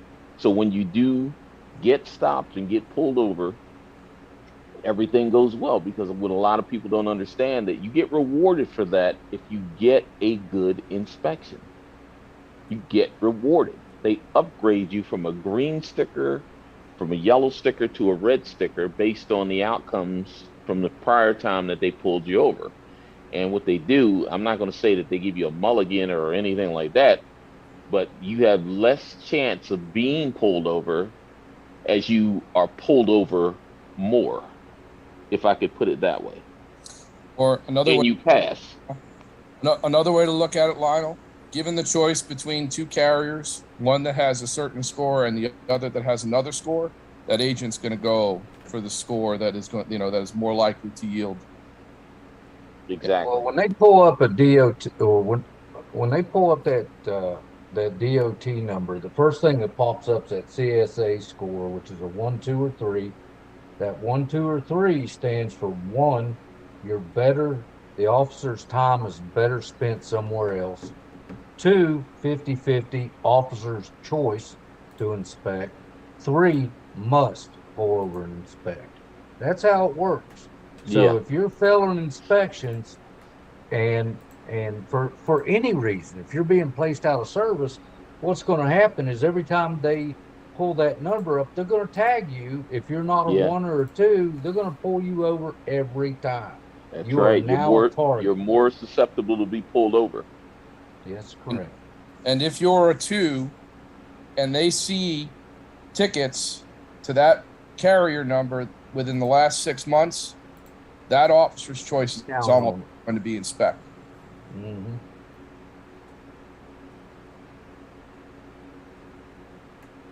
Yeah, I really like. Gentlemen, before I sign off, because it's late here, I appreciate you bringing me on. I really enjoyed the conversation. Good bunch of guys. But you guys ever need anything, please reach out. We're here, and we'll talk to you next time. Hey, what's the best way to contact you for public information? How can people contact you? They can go to the DD214 website. The phone number's on there. What is that website? DD what? DD214transport.com. Perfect. DD214transport.com. I'm going to put that in the live chat. Right, and you've got a contact form on your site, don't you? I do. Yes, perfect. Sir. Okay, perfect. That's how Bryan, we got connected. Bryan, thank you for your service and thank you for what you do for our veterans. That's awesome. Yes, sir. It's my pleasure. Thanks, Bryan. My pleasure. Thanks, guys. Thank you so much, Bryan. Yes, sir. That was excellent. Yeah, we just got connected today. And what I love about that is that, I didn't know. I think I messaged him Friday. and you know, I didn't know if it would, you know, we'd connect or not. And so what I'm really proud of, thank you everybody here tonight, thank you everybody in the live chat, anybody watching on demand, is that man, this is slowly working. Wow. Because we've been getting hammered in the ratings for years. I mean, so many videos. I've watched so many videos just skyrocket, and I'm over here, you know, pedaling away for every 5 views. It's been driving me nuts. But it seems like payback's coming. It's there, you know. It's just different pieces that it seemed like they don't mesh together. But the problem is they mesh so well together that you don't. Short attention span is the big. I think probably the biggest thing. Short attention span, and everybody's not supposed to get it at the same time, at that same level. That's the point of view about this. Even this panel, every piece of logistics, every piece that's sitting here is like a ray on the sun. It's just a point of view. And if you've got a carrier, a broker, a forwarder, a dispatcher, a HR person sitting in the middle looking at these rays, you know, it's a good thing, it's a great thing, but they're just digesting, slowly digesting to see if it's something that's not just palatable, but something that that you can grow from. So that's what's happening. And I commend you for sticking to it. Oh my God, every day, all of my ADHD, my PTSDs, my DDDs, and the 214s, and all of them kicking. All those acronyms and anagrams and whatnot. DTs. So don't forget the DTs. Any other award, if you don't, you know, if you don't win any other award, you definitely get the A+ platinum certificate for consistency. Just straight up consistency to putting your best foot. And we all learn every day from these moments, but it's consistency. It's just watching it spin and being an intricate part of that motion. So just stay positive and stay encouraged, because let His will be done. We're doing it. Well, thank you. I mean, I owe a lot to the Corps. I mean, you guys really helped. Thank you.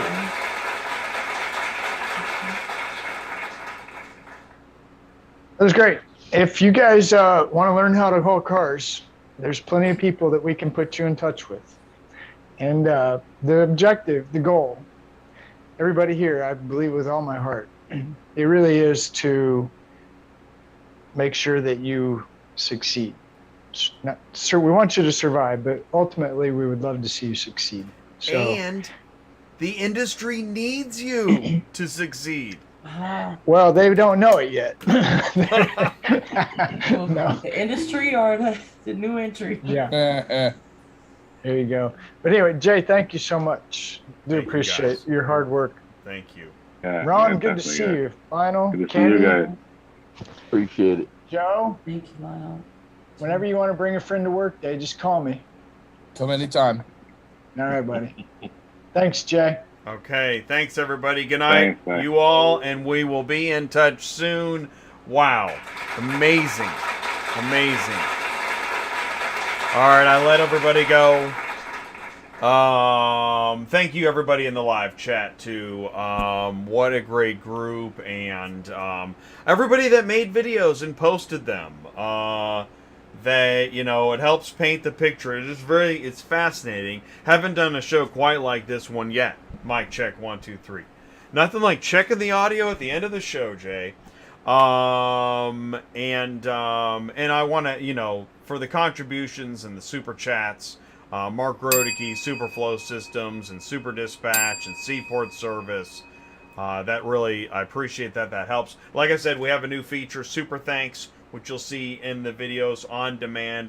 If there's anything you can do to support and give, we appreciate it. What we do with that, I was watching this video and they're like, tell everybody what you do with the funds and support. Well, what we do with it is, yeah, we keep the channel going. I don't do anything else but work on this channel constantly. I do try to go live 4 times a week. We do have a lot of networking in the background that really doesn't produce any actual revenue, but we'd like it to get there, but it is. This channel is slow and steady. If we had those skyrocket viral views, gosh, who knows where we'd be right now, but we just don't.